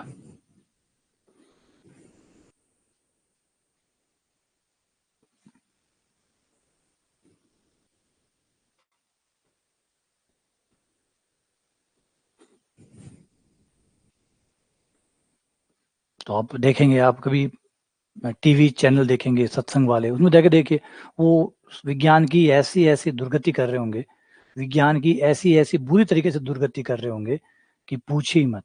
आपको लगेगा अरे यार क्या कर रखा है इन्होंने, विज्ञान की धज्जियां उड़ा रहे होंगे वो लोग। और फिर ऐसी चीजें जब जाती है बाहर तो वो क्या समझते हैं कि इनका जो तार्किक टेम्परमेंट है, जो लॉजिकल टेम्परमेंट है, वो है ही नहीं लोगों में। इनको तर्क समझ में ही नहीं आएंगे, इनको तो ये जो घटिया सस्ता तर्क है ना, यही समझ में आएगा। इनको ऐसे तर्क दो ही मत, क्योंकि वहां पे है ही नहीं तो आएगा कैसे। एक्स का मान 2 से बड़ा आया है तो 2 से पीछे हर जगह ही ये हाशमान होगा।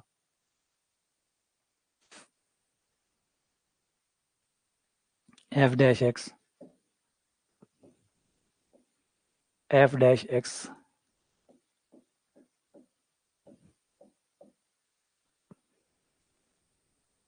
एक्स का अवकलन एक ई की पावर को छोड़ दिया, फिर एक्स को छोड़ दिया, ई की पावर का अवकलन ई की पावर, फिर अंदर वाले का अवकलन ब्रैकेट खोल दें तो ये एक्स माइनस एक्स स्क्वायर हो जाएगा, एक्स का एक, एक्स स्क्वायर का 2x। ई की पावर कॉमन निकाल लो, ई की पावर एक्स और 1 माइनस एक्स कॉमन, फिर ये 1 plus x minus 2x square greater than 0, ये उधर चला जाएगा, माइनस कॉमन निकाल लो, 2x square minus x minus 1, तो 2x स्क्वायर माइनस उधर जाते ही 2x square minus x minus 1 less than 0। अब इसके गुणनखंड कर लो तो हो जाएगा 2x square minus 2x plus x minus 1, तो ये हो जाएगा 2x प्लस 1 और x माइनस 1। तो एक तो माइनस 1/2 आ जाएगा और एक प्लस 1/2 आ जाएगा। माइनस का 1/2 प्लस 1/2, यहाँ माइनस यहाँ प्लस, हमें क्या चाहिए माइनस वाला। तो वर्धमान तो ये हो गया, ये हो गया वर्धमान, और ये दोनों हो गए हाशमान। अब ये लग रहा है तो प्लस का है, प्लस पे हाशमान कैसे हुआ, प्लस पे हाशमान नहीं हुआ। एक्चुअली ये जो आया है ना, ये मांगा है, ये हमसे मांगा है ना, हमें ये मांगा गया लेस देन 0। हमने वर्धमान से शुरू किया था, देखो ये रहा, वर्धमान से शुरू किया था कि वर्धमान होगा, कब वर्धमान होगा, जब ये माइनस का होगा। तो ये जो माइनस है एक्चुअली माइनस नहीं है, ये प्लस है, ये वाला है ये, क्योंकि ये जब सवाल के बीच में आया तो चेंज होके माइनस का बन गया। जब आप ये माइनस का लेंगे तो अपने आप ही आपका अवकलन प्लस का हो जाएगा, इसलिए है ना। ये मत ले लेना कई बार यहाँ के चिन्हों को, मान लो कि वर्धमान तो वो होता है जहाँ माइनस का, वर्धमान तो प्लस वाला होता है, माइनस वाला थोड़ी होता है। तो ये माइनस प्लस वाला इसके हिसाब से आया है, इसका प्लस माइनस आया है, ना कि इसका प्लस माइनस आया है। जब ये माइनस का होगा तो ये वहां जाके प्लस का हो जाएगा। तो -1/2 से लेकर 1 के बीच में ये वर्धमान है, इंक्रीजिंग इन 2 के बीच में, डिक्रीजिंग -1 से लेकर ये रहा, बस -1/2 से लेकर 1 के बीच में।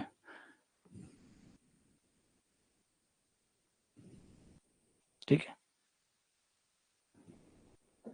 अगला अगला सवाल यह है, एफ एक्स बराबर tan inverse sine x plus cos x.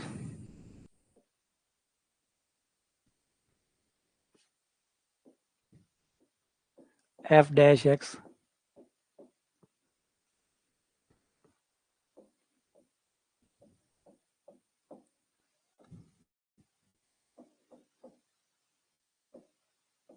ये हो गया tan इनवर्स का अवकलन, फिर साइन और कॉस का अवकलन हो जाएगा, साइन का कॉस एक्स और कॉस का minus sine x.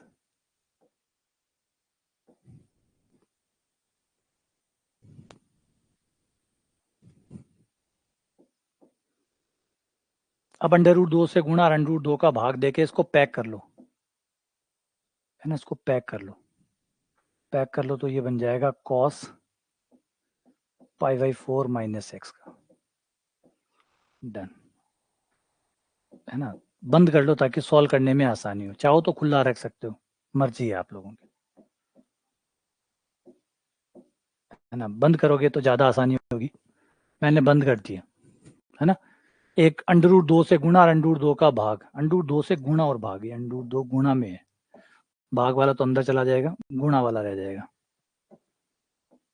Under root 2 से गुणा अंडर रूट 2 का भाग, फिर 1/√2 की जगह cos 45 रख दिया, इसकी जगह sin 45 रख दिया, ये प्लस का हो गया। ठीक है ना। तो बंद करना चाहो बंद कर लो, खुला रखना चाहो खुला रख लो, जैसा चाहो वैसा ठीक है ना। बंद भी कर सकते हो, खुला भी रख सकते हो। ये हमें क्या चाहिए, इंक्रीजिंग चाहिए, इंक्रीजिंग चाहिए मतलब ग्रेटर देन 0 चाहिए। ये सब उधर चले जाएंगे, कॉस बच जाएगा। हमें कॉस का मान प्लस का चाहिए, और हम जानते हैं कि कॉस का मान जो प्लस का है वो तभी होता है जब -90 से +90, क्योंकि कॉस जो होता है वो -90 से +90 के बीच में प्लस का होता है। अगर हम कॉस के ग्राफ को देखें तो कॉस का ग्राफ -90 से लेकर +90 के बीच में, -90 से लेकर +90 के बीच में, -π/2 से लेकर +π/2 के बीच में प्लस का होता है, ऊपर जाता है। तो यानी इसका जो कोण है वो -90 से +90 के बीच में होना चाहिए। तो कोण कितना है, π/4 + x, ये +90 और -90 के बीच में होना चाहिए, दोनों तरफ π/4 घटाने पर, तो π/4 घटाने पर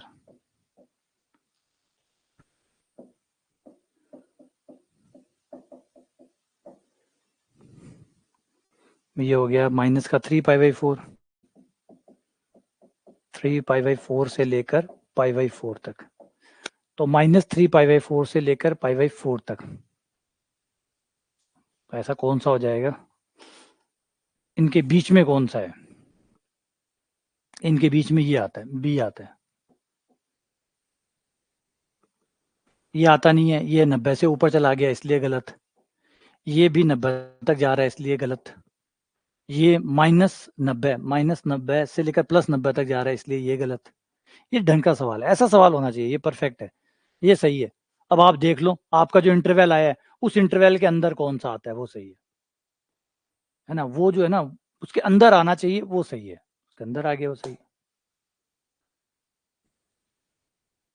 ठीक है, अच्छा आ जाओ उसको, ये रहा, इसको जो मैंने यहाँ किया है वो है √2 से गुणा √2 का भाग।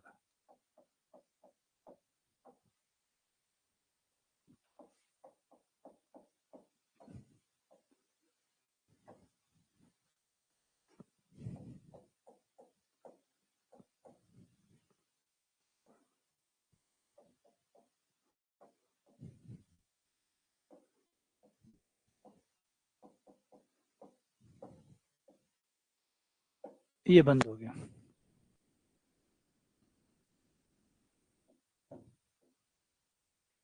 cos π/4 + x,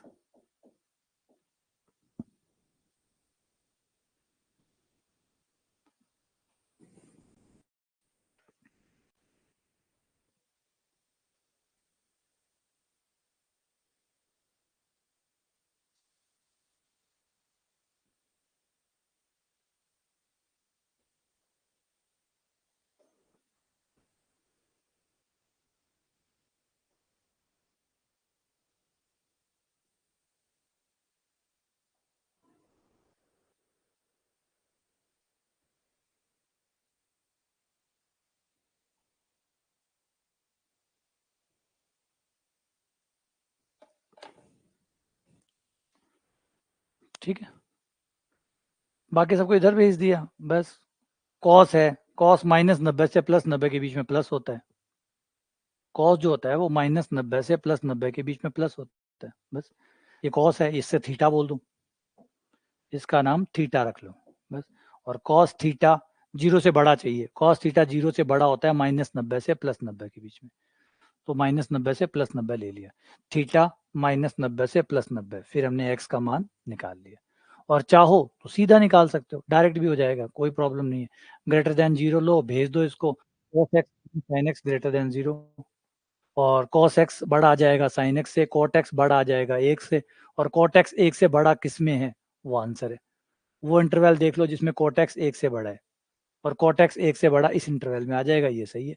सीधा भी कर सकते हो, मैं तो थोड़ा बहुत है ना वो पेचीदगियां बनाने के लिए करना होंगे भी, ठीक है, थोड़ा बहुत और भी नहीं, होना चाहिए, ऐसे ही होना चाहिए। इस वाले एक फिक्स तरीके पकड़ के रखोगे तो फिर आप नए तरीके नहीं सीखेंगे, आप नए तरीके नहीं सीखेंगे। और कई हर सवाल उसी तरीके से हो ऐसा जरूरी नहीं है। तो कुछ अटपटा भी करके देखो, कुछ अलग करके देखो, कुछ अलग बना के देखो। नहीं काम करेगा तो उस पर अध्ययन करो कि क्यों नहीं काम कर रहा, क्यों आज ऐसे नहीं हुआ, मैंने तो ऐसे बनाया था, ऐसे क्यों नहीं हुआ। क्योंकि गणित है, ऐसे जाओ वैसे जाओ कैसे भी जाओ, बस सही जाओ, आंसर सही आएगा। तो थोड़ा चेंज करके देखो, फिर उस पर, है ना, एनालिटिकल स्टडी जिसको कहते हैं। एनालिटिकल स्टडी यही होती है जब आप एक थोड़ा सा अलग तरीके से सोचते हैं चीजों के बारे में कि भाई ऐसे करके देखो ना क्या है, ऐसे क्यों नहीं हो रहा, पर नहीं हो रहा तो कुछ तो होगा कारण, वो कारण पकड़ो। इससे दिमाग के वायर जुड़ जाएंगे, एक्स्ट्रा वायर और कनेक्ट हो जाएंगे। आगे साइन एक्स कोस एक्स -π/4 से लेकर ये आ जाएगा f'(x)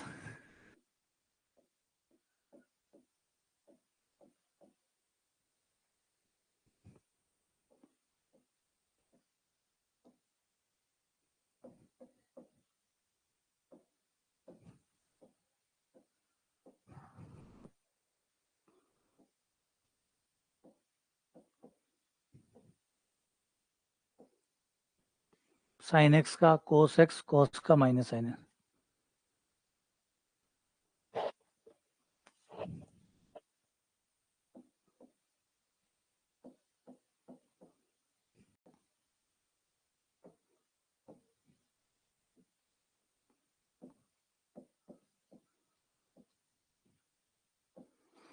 कोस एक्स कॉमन निकाल लो, ये सीधा फॉर्मूला बन गया है ना, सीधा फॉर्मूला बन गया आपका।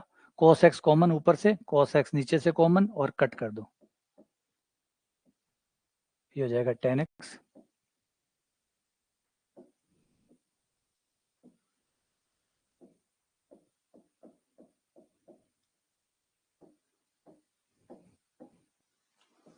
ये हो गया आपका tan π/4 - x।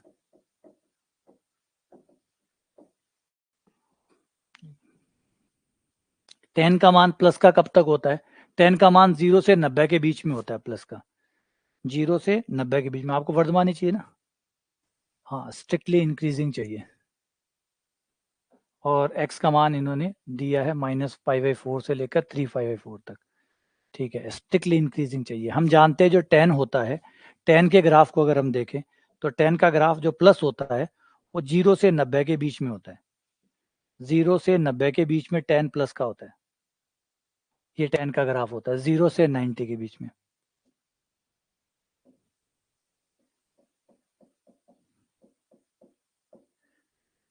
जीरो से 90 के बीच में, 0 से π/2। तो ये जो कोण होगा tan वाला, ये 0 से 90 के बीच में होगा,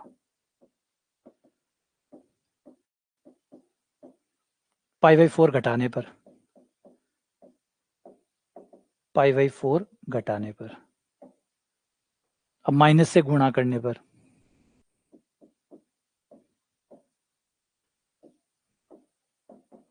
तो ये आ गया -π/4 से लेकर +π/4 तक। ये आंसर आ गया।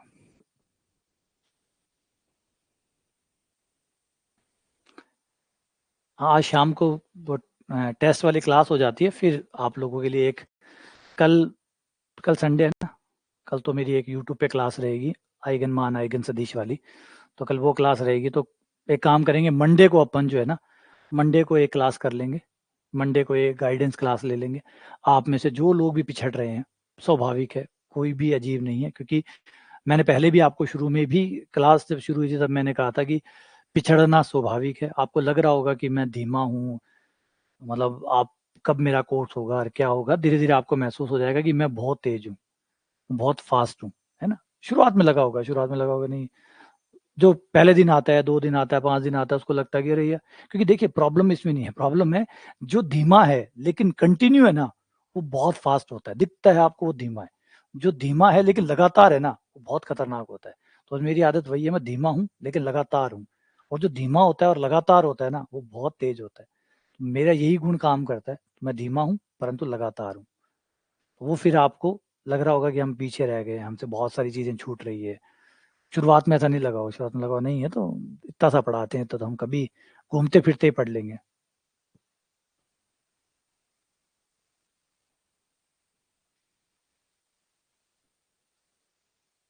हाँ, कोई बात नहीं, पिछड़ना स्वाभाविक है। एक क्लास ले लेंगे, गाइडेंस क्लास, समझा देंगे। ये कोई नॉर्मल प्रॉब्लम है आप लोगों की, आप लोग मुझसे पिछड़ना स्वाभाविक है आपका।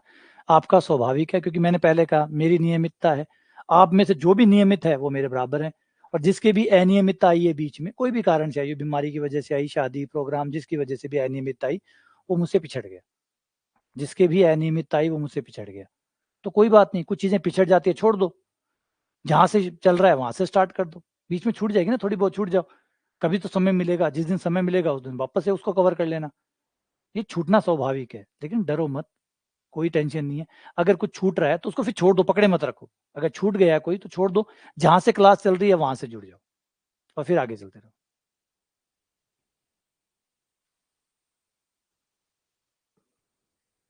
ये सबके साथ ही चलता है,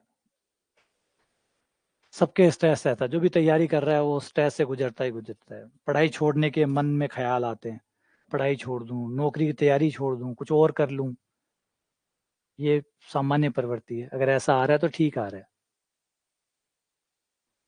इसका मतलब आप सीरियसली तैयारी कर रहे हैं, इसलिए इतना सोच रहे हैं। वरना जो सीरियसली तैयारी नहीं करते उनको कोई ख्याल नहीं आते। डिक्रीजिंग चाहिए।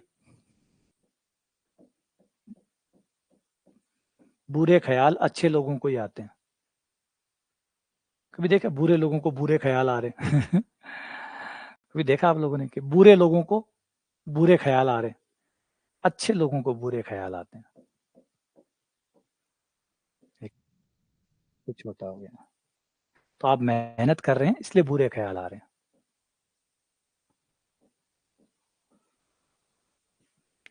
जो पढ़ाई नहीं कर रहा है, जो पढ़ाई नहीं कर रहा है, उसको कभी ख्याल आते हैं मेरा सिलेक्शन नहीं होगा, मैं रह जाऊंगा तो क्या होगा? मुझे पता है, रहा हुआ हूँ, गारंटी है। दुनिया में कोई भी ताकत नहीं जल है ही नहीं जो मेरा सिलेक्शन करवा सके, तो उसको कोई टेंशन नहीं है, क्योंकि पढ़ ही नहीं रहा। टेंशन किस बात की? टेंशन किसको हो रही है? सिर्फ उसी को हो रही है जो पढ़ाई कर रहा है, जो अपनी तैयारी को लेकर गंभीर है ना? ये एक इंडिकेटर है कि आप लोग तैयारी कर रहे हैं, और आप तैयारी कर रहे हैं इतना ही कहते ही आप 4 से 5% लोगों में आ जाते हैं। सिर्फ 4 से 5% लोगों में आ जाते हैं जो तैयारी कर रहे हैं, बाकी 95% लोग तैयारी नहीं करते, सोचते तक नहीं है। तैयारी तो बहुत दूर की बात, किताबें लाएंगे, फॉर्मेलिटी सब करेंगे, पढ़ाई नहीं करेंगे। आप पढ़ रहे हैं तभी चिंताएं हो रही है ना? तो उसको पॉजिटिव वे में लें, अच्छी चीज है, आप अच्छा कर रहे हैं। ये सवाल वैसा का वैसा है, इसको कर डालो। ये पहले भी आ चुका है, ऐसा ही एक भाई आया था।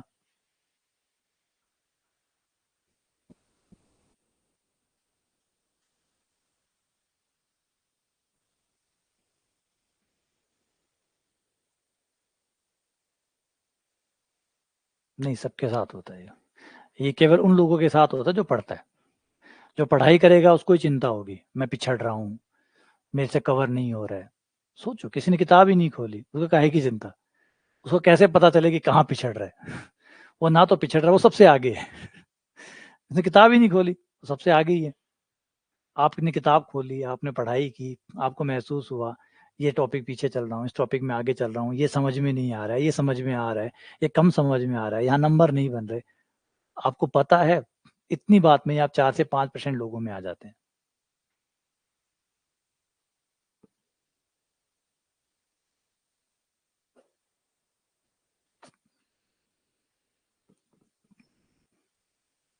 और मेरी क्लास आप डेली ले रहे हो तो आप 1% लोगों में आ गए।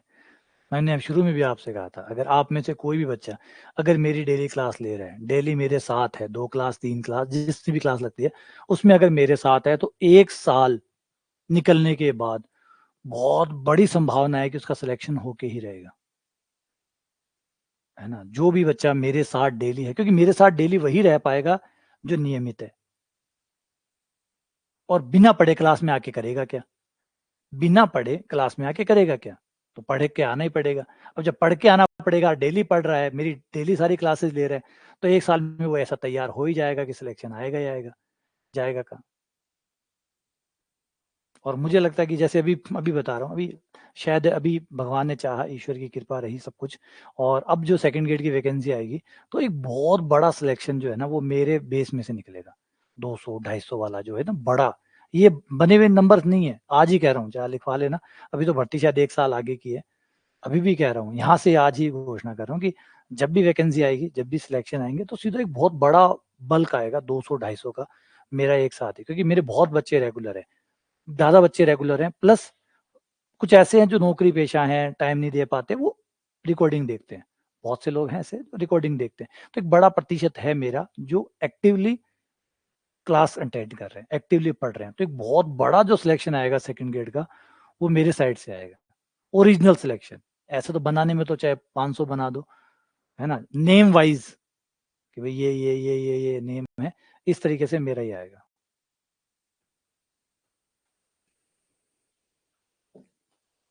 तो हम इस बार की भर्ती में सबसे ज्यादा सिलेक्शन देने वाले होंगे।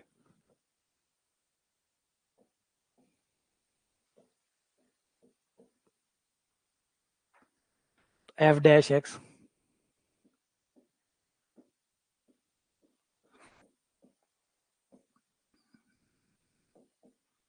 -2P। ठीक है, क्या चाहिए? डिक्रीजिंग चाहिए, डिक्रीजिंग चाहिए। तो 2P को उधर ले जाओ, -sin x -2P <0 2P उधर चला गया,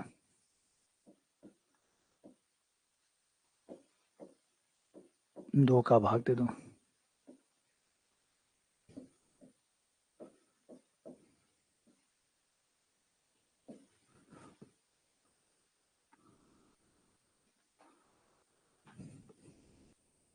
तो ये P है। अब साइन पे आ जाओ। हम जानते हैं कि जो साइन होता है वो -1 से +1 के बीच में होता है। इस पे धीमे हो जाना है, यहाँ पे sin 1 +1 होता है। फिर हमें चाहिए माइनस का साइन, तो माइनस से गुणा करने पर चिन्ह बदल गया, ये चिन्ह बदल गया। फिर 2 का भाग दे दिया, ये 2 का भाग आ गया। ये -sin x बटा 2 आ गया हमारा, -1/2 से लेकर +1/2 तक। यानी अब ये जो मान है, ये जो आपको इस साइड में दिख रहा है, इसका मान -1/2 से लेकर +1/2 के बीच में है। और P उससे बड़ा होना चाहिए, P उससे बड़ा होना चाहिए, यानी P किससे बड़ा होना चाहिए? 1/2 से बड़ा होना चाहिए। तो आपका आंसर आ गया B। ये चीज बहुत जरूरी है, ये पेपर में आएगा तो लोगों को नेगेटिव मार्किंग करवाएगा ही करवाएगा, क्योंकि बहुत अच्छा है, लोग वही समझेंगे। माइनस प्लस वाला थोड़ा सा खेल आएगा, वो गलत समझ बैठेगा। पहले आपको इस साइड की जो वैल्यू है वो निकालो, तय करो कि वो कहाँ से कहाँ तक है, और फिर देखो पी क्या चाहिए आपको, सबसे बड़ा चाहिए उससे, तो उस इंटरवल में जो सबसे बड़ा मान है उसके आगे पी होगा, उसके आगे से पी शुरू होगा, तो वो आपको मिल जाएगा। हाँ, वही कह रहा हूँ मैं, लगा नियमितता फर्क पड़ता है, नियमितता मतलब जादू है एक तरह से। मैं हमेशा मानता हूँ, लोग कई कहते हैं सर नियमितता को आप पेटेंट करा लीजिए। बिल्कुल पेटेंट करा सकता हूँ मैं इस चीज़ को, क्योंकि मेरे पास एक ही स्ट्रेंथ है, वो है नियमित होना। मैं नियमित हूँ, और अपने बच्चों से भी उम्मीद करता हूँ कि वो नियमित रहो, और फिर आप खुद जादू देखिएगा, फिर आप कमाल देखिएगा कि क्या नहीं आता, धमाके से रिजल्ट आएंगे। लोगों को यकीन ही नहीं होगा, लोगों को विश्वास ही नहीं होगा कि ऐसा होगा। अभी एक एग्जांपल छोटा सा है कि मैंने टेस्ट सीरीज लॉन्च की थी, तो उसमें कई बच्चों के फोन आए थे, बोले सर डेली टेस्ट कोई करवा सकता है क्या? मैंने कहा देखना। बोला डेली टेस्ट करवा सकते हो क्या? मैंने कहा देखना। जो मतलब आप कल्पना नहीं कर सकते वो चीज़ होगी। मैं डेली टेस्ट करवाऊंगा, और पूरे एग्जाम तक जो टेस्ट हमारे चलेंगे वो एग्जाम तक चलेंगे, डेली करवाऊंगा। देने वाले मिले ना मिले, लेकिन मेरी तरफ से आपको डेली टेस्ट मिलेगा। यही तो पावर है। मैंने कहा और चीज है क्या? और बाकी चीजें तो कुछ काम करती नहीं है। बाकी चीजें तो आप वो आपको फ्लो में डाल दिया, उस फ्लो में चलते जाओ, वो फ्लो आपको अपने आप ही ले जाएगा। डेली टेस्ट डाल दो, आप डेली टेस्ट दे दो, सोचने की जरूरत ही नहीं है। डेली टेस्ट डालो, डेली टेस्ट दे दो, डेली क्लासे आए, डेली क्लासेस दे लो, उन क्लासों में जो पढ़ाया उसको रिवाइज कर लो, बात खत्म। इतना ही करना है और कुछ नहीं करना। कुछ नहीं सोचना कि क्या पढ़ना है, कैसे पढ़ना है, जो पढ़ाया जा रहा है वो पढ़ लो, जो टेस्ट दिए जा रहे हैं वो टेस्ट दे दो, बात खत्म, अपने आप सारा काम हो जाएगा, है ना। अगला सवाल।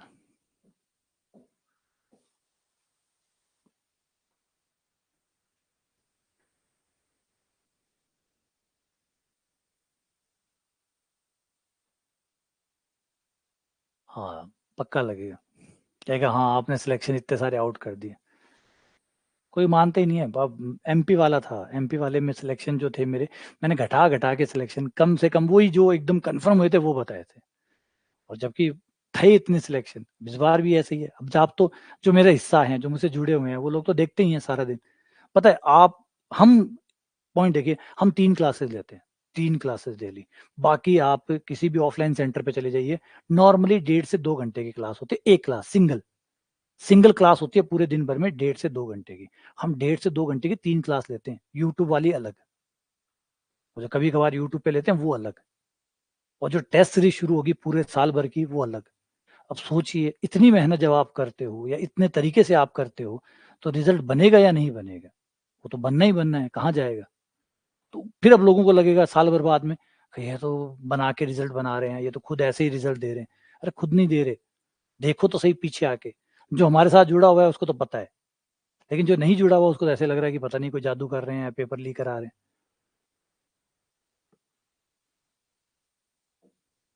और अभी टेस्ट सीरीज आ जाती है, आप टेस्ट सीरीज में कंपेयर कर लेना।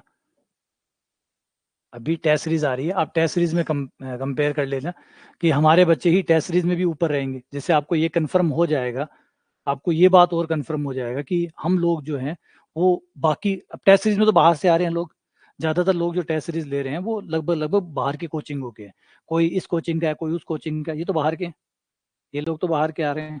और कम से कम आराम से ये 100-150 बच्चे टेस्ट सीरीज में आ जाएंगे जो बाहर के होंगे, और अच्छे बच्चे ही होंगे, क्योंकि टेस्ट सीरीज ले रहे हैं मतलब पढ़ने वाले ही हैं, तो ये तो अच्छे होंगे। इनसे तो आपका कंपटीशन होगा, मेरिट देख लेना, मेरिट में हमारे बच्चे नहीं बोले तो मुझे कह देना। तो वही बता रहा हूँ, सब चीजें कहाँ चेक करवाना चाहते हो वहां चेक करवा लो। 1/x+1।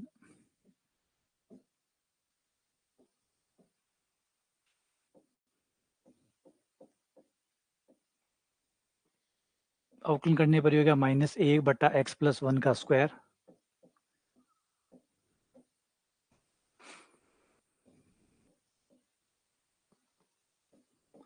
और कल टेस्ट सीरीज में टॉप करोगे तो कहते हैं टेस्ट सीरीज लीक करा दी, है ना? टेस्ट सीरीज में जब आप लोग टॉप करोगे तो फिर आप में से कई, वो हो सकता है बाहर के कोई लोग कहे कि भाई टेस्ट सीरीज पहले से ही लीक थी तभी सर के टॉपर आए हैं। इन इल्जामों का तो क्या कर सकते हैं।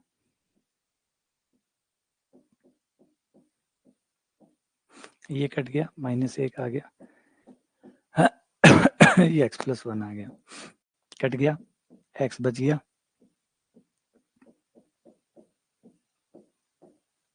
ये 0। तो इंक्रीजिंग x 0 से बड़ा होगा तो इंक्रीजिंग, 0 से छोटा होगा तो डिक्रीजिंग। तो बहुत है, बहुत इंक्रीजिंग एंड डिक्रीजिंग दोनों है, इंक्रीजिंग भी है और डिक्रीजिंग भी है, डिपेंड करता है कि x क्या है। -h क्या रह गया? अच्छा माइनस था बीच में, ओह माइनस खा गया।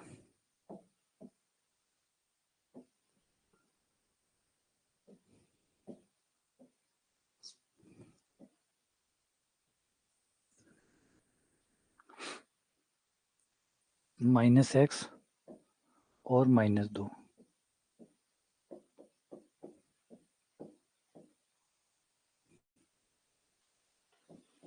माइनस बाहर, x+2, x का मान दिया हुआ है, वो भी ध्यान नहीं दिया, x का मान दिया हुआ है कि x का मान 0 से बड़ा है। अब x का मान अगर 0 से बड़ा होगा तो ये हमेशा ही माइनस का आएगा, हमेशा ही, है ना? ये हमेशा ही माइनस का आएगा, <0 आएगा, मतलब डिक्रीजिंग आएगा। दिया हुआ है इस वजह से, कहा है कि x को 0 से बढ़ा लो, दिया हुआ है कि x को 0 से बढ़ा लो, है ना? ये दिया है, इस वजह से ऐसा हो गया कि x का मान 0 से बड़ा ही लेना है।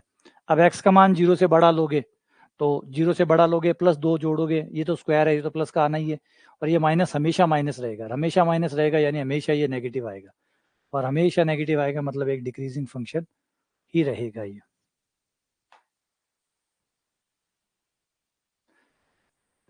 चलो एक फटाफट इसको कर दो, फिर एक और रहेगा, ठीक है।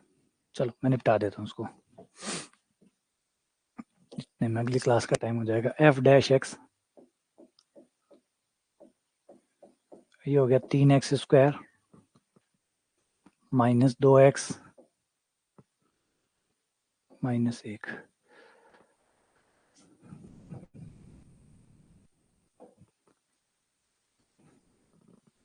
डिक्रीजिंग चाहिए, लेस देन 0 चाहिए, गुणनखंड आ जाएंगे इसके।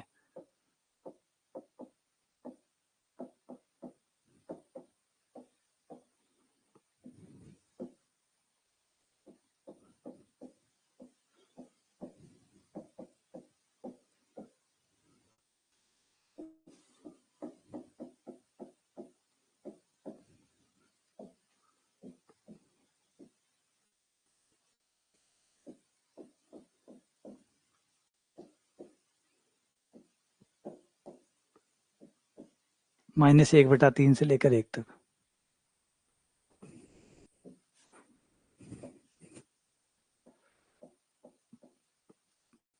क्या माइनस का चाहिए ना, डिक्रीजिंग ही चाहिए, ठीक है। तो -1/3 से लेकर 1 तक। एक लास्ट और कर दो, इसे और कर दो एक, फिर 77 हो जाएंगे। ये हो गया इसका अवकलन।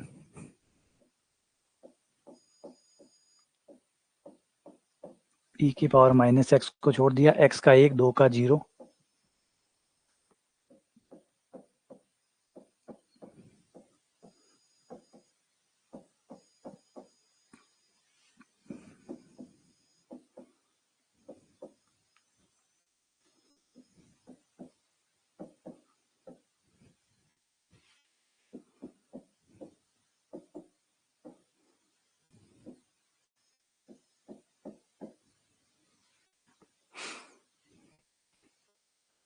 वर्धमान का निकाल लो। f' greater than 0 minus e की power -x, x plus 1 greater than 0, minus को भेज दो और इसको भेज दो, तो x plus 1 लेस देन हो गया 0 से, तो x छोटा होगा -1 से, तो -1 से छोटे होने पर यह वर्धमान होगा, -1 से लेकर -अनंत तक वर्धमान होगा, -1 से पीछे डिक्रीजिंग इंक्रीजिंग होगा, अदरवाइज तो डी आपका आंसर हो गया, डी आंसर हो गया। ये लो, इसी के साथ ये हमारा वर्धमान हाशमान 77 क्वेश्चन के साथ इसको बंद करते हैं। और अब अगला जो टॉपिक है टेंजेंट वाला वो स्टार्ट करेंगे, स्पर्श रेखा की जो ढाल है उसको स्टार्ट करेंगे, और फिर मध्यमान पर में, और उसके बाद में फिर उस पे जाएंगे उच्चिष्ट और निम्निष्ट पे, तो थोड़ा लंबा चलेगा, ठीक है। चलो मिलते हैं आप लोगों से अगली क्लास में, लीनियर अलजेब्रा की क्लास, लीनियर अलजेब्रा वाली क्लास में फिर मिलते हैं, 1:30 बजे फिर मिलते हैं, ठीक है। कोशिश करूंगा मैं, मंडे से कोशिश कर रहा हूँ कि क्लासेस थोड़ी और लगातार हो जाए, ताकि आप लोग दोपहर तक है ना तीनों क्लासेस लेकर फ्री हो जाएं। तो थोड़ा सा गर्मी भी आने लग गई है, तो सुबह वाले को थोड़ा सा और पीछे खींचेंगे, मतलब 7 से लेकर 8:30, फिर 9:30 से लेकर 11, फिर 12 से लेकर 1:30 बजे तक, तो ऐसे 3 क्लासेस हो जाएगी। तो आप 1:30 बजे तक आपकी तीनों क्लासेस, क्योंकि अब एमएससी वाली क्लासेस चल रही है, तो ये भी 2 महीने तो एटलीस्ट चलेंगी, तो थोड़ा टाइम टेबल को और पैक कर देंगे, ताकि आप 1:30 बजे तक आप लोग फ्री हो जाएं, ठीक है। फ्री तो आप क्या हो गए, सारा दिन ही पढ़ो भाई, फ्री तो अब तो फ्री तो नौकरी लगने के बाद ही हो गए। नहीं, सेकंड ग्रेड की नहीं, पीजी वाली क्लासेस है, जो पीजी के टॉपिक है फर्स्ट ग्रेड वालों के लिए, या जिनके अंदर फर्स्ट ग्रेड के टॉपिक आते हैं वो वाले कॉलेजेस। लीनियर अलजेब्रा है, लीनियर अलजेब्रा जिसका भी हिस्सा है, उन क्लासेस को मैंने वो क्लासेस की हुई है, जिनके अंदर क्लासेस दिखा रहा है, मतलब उसके कोर्स में वो है तो क्लासेस है ना। अब तो नौकरी लगने के बाद ही आराम मिलेगा, वैसे तो क्या है, सारा दिन ही पढ़ो, क्या फर्क पड़ता है ना। हाँ, क्यों ऐसी चीजें सोचे, क्यों ऐसे लालच डाले बीच में। अब तो यही है कि आखिरी तक पढ़ना है, पहले पढ़ो चाहे बाद में पढ़ो, सारा दिन ही पढ़ना है। चलो मिलते हैं आपसे फिर से।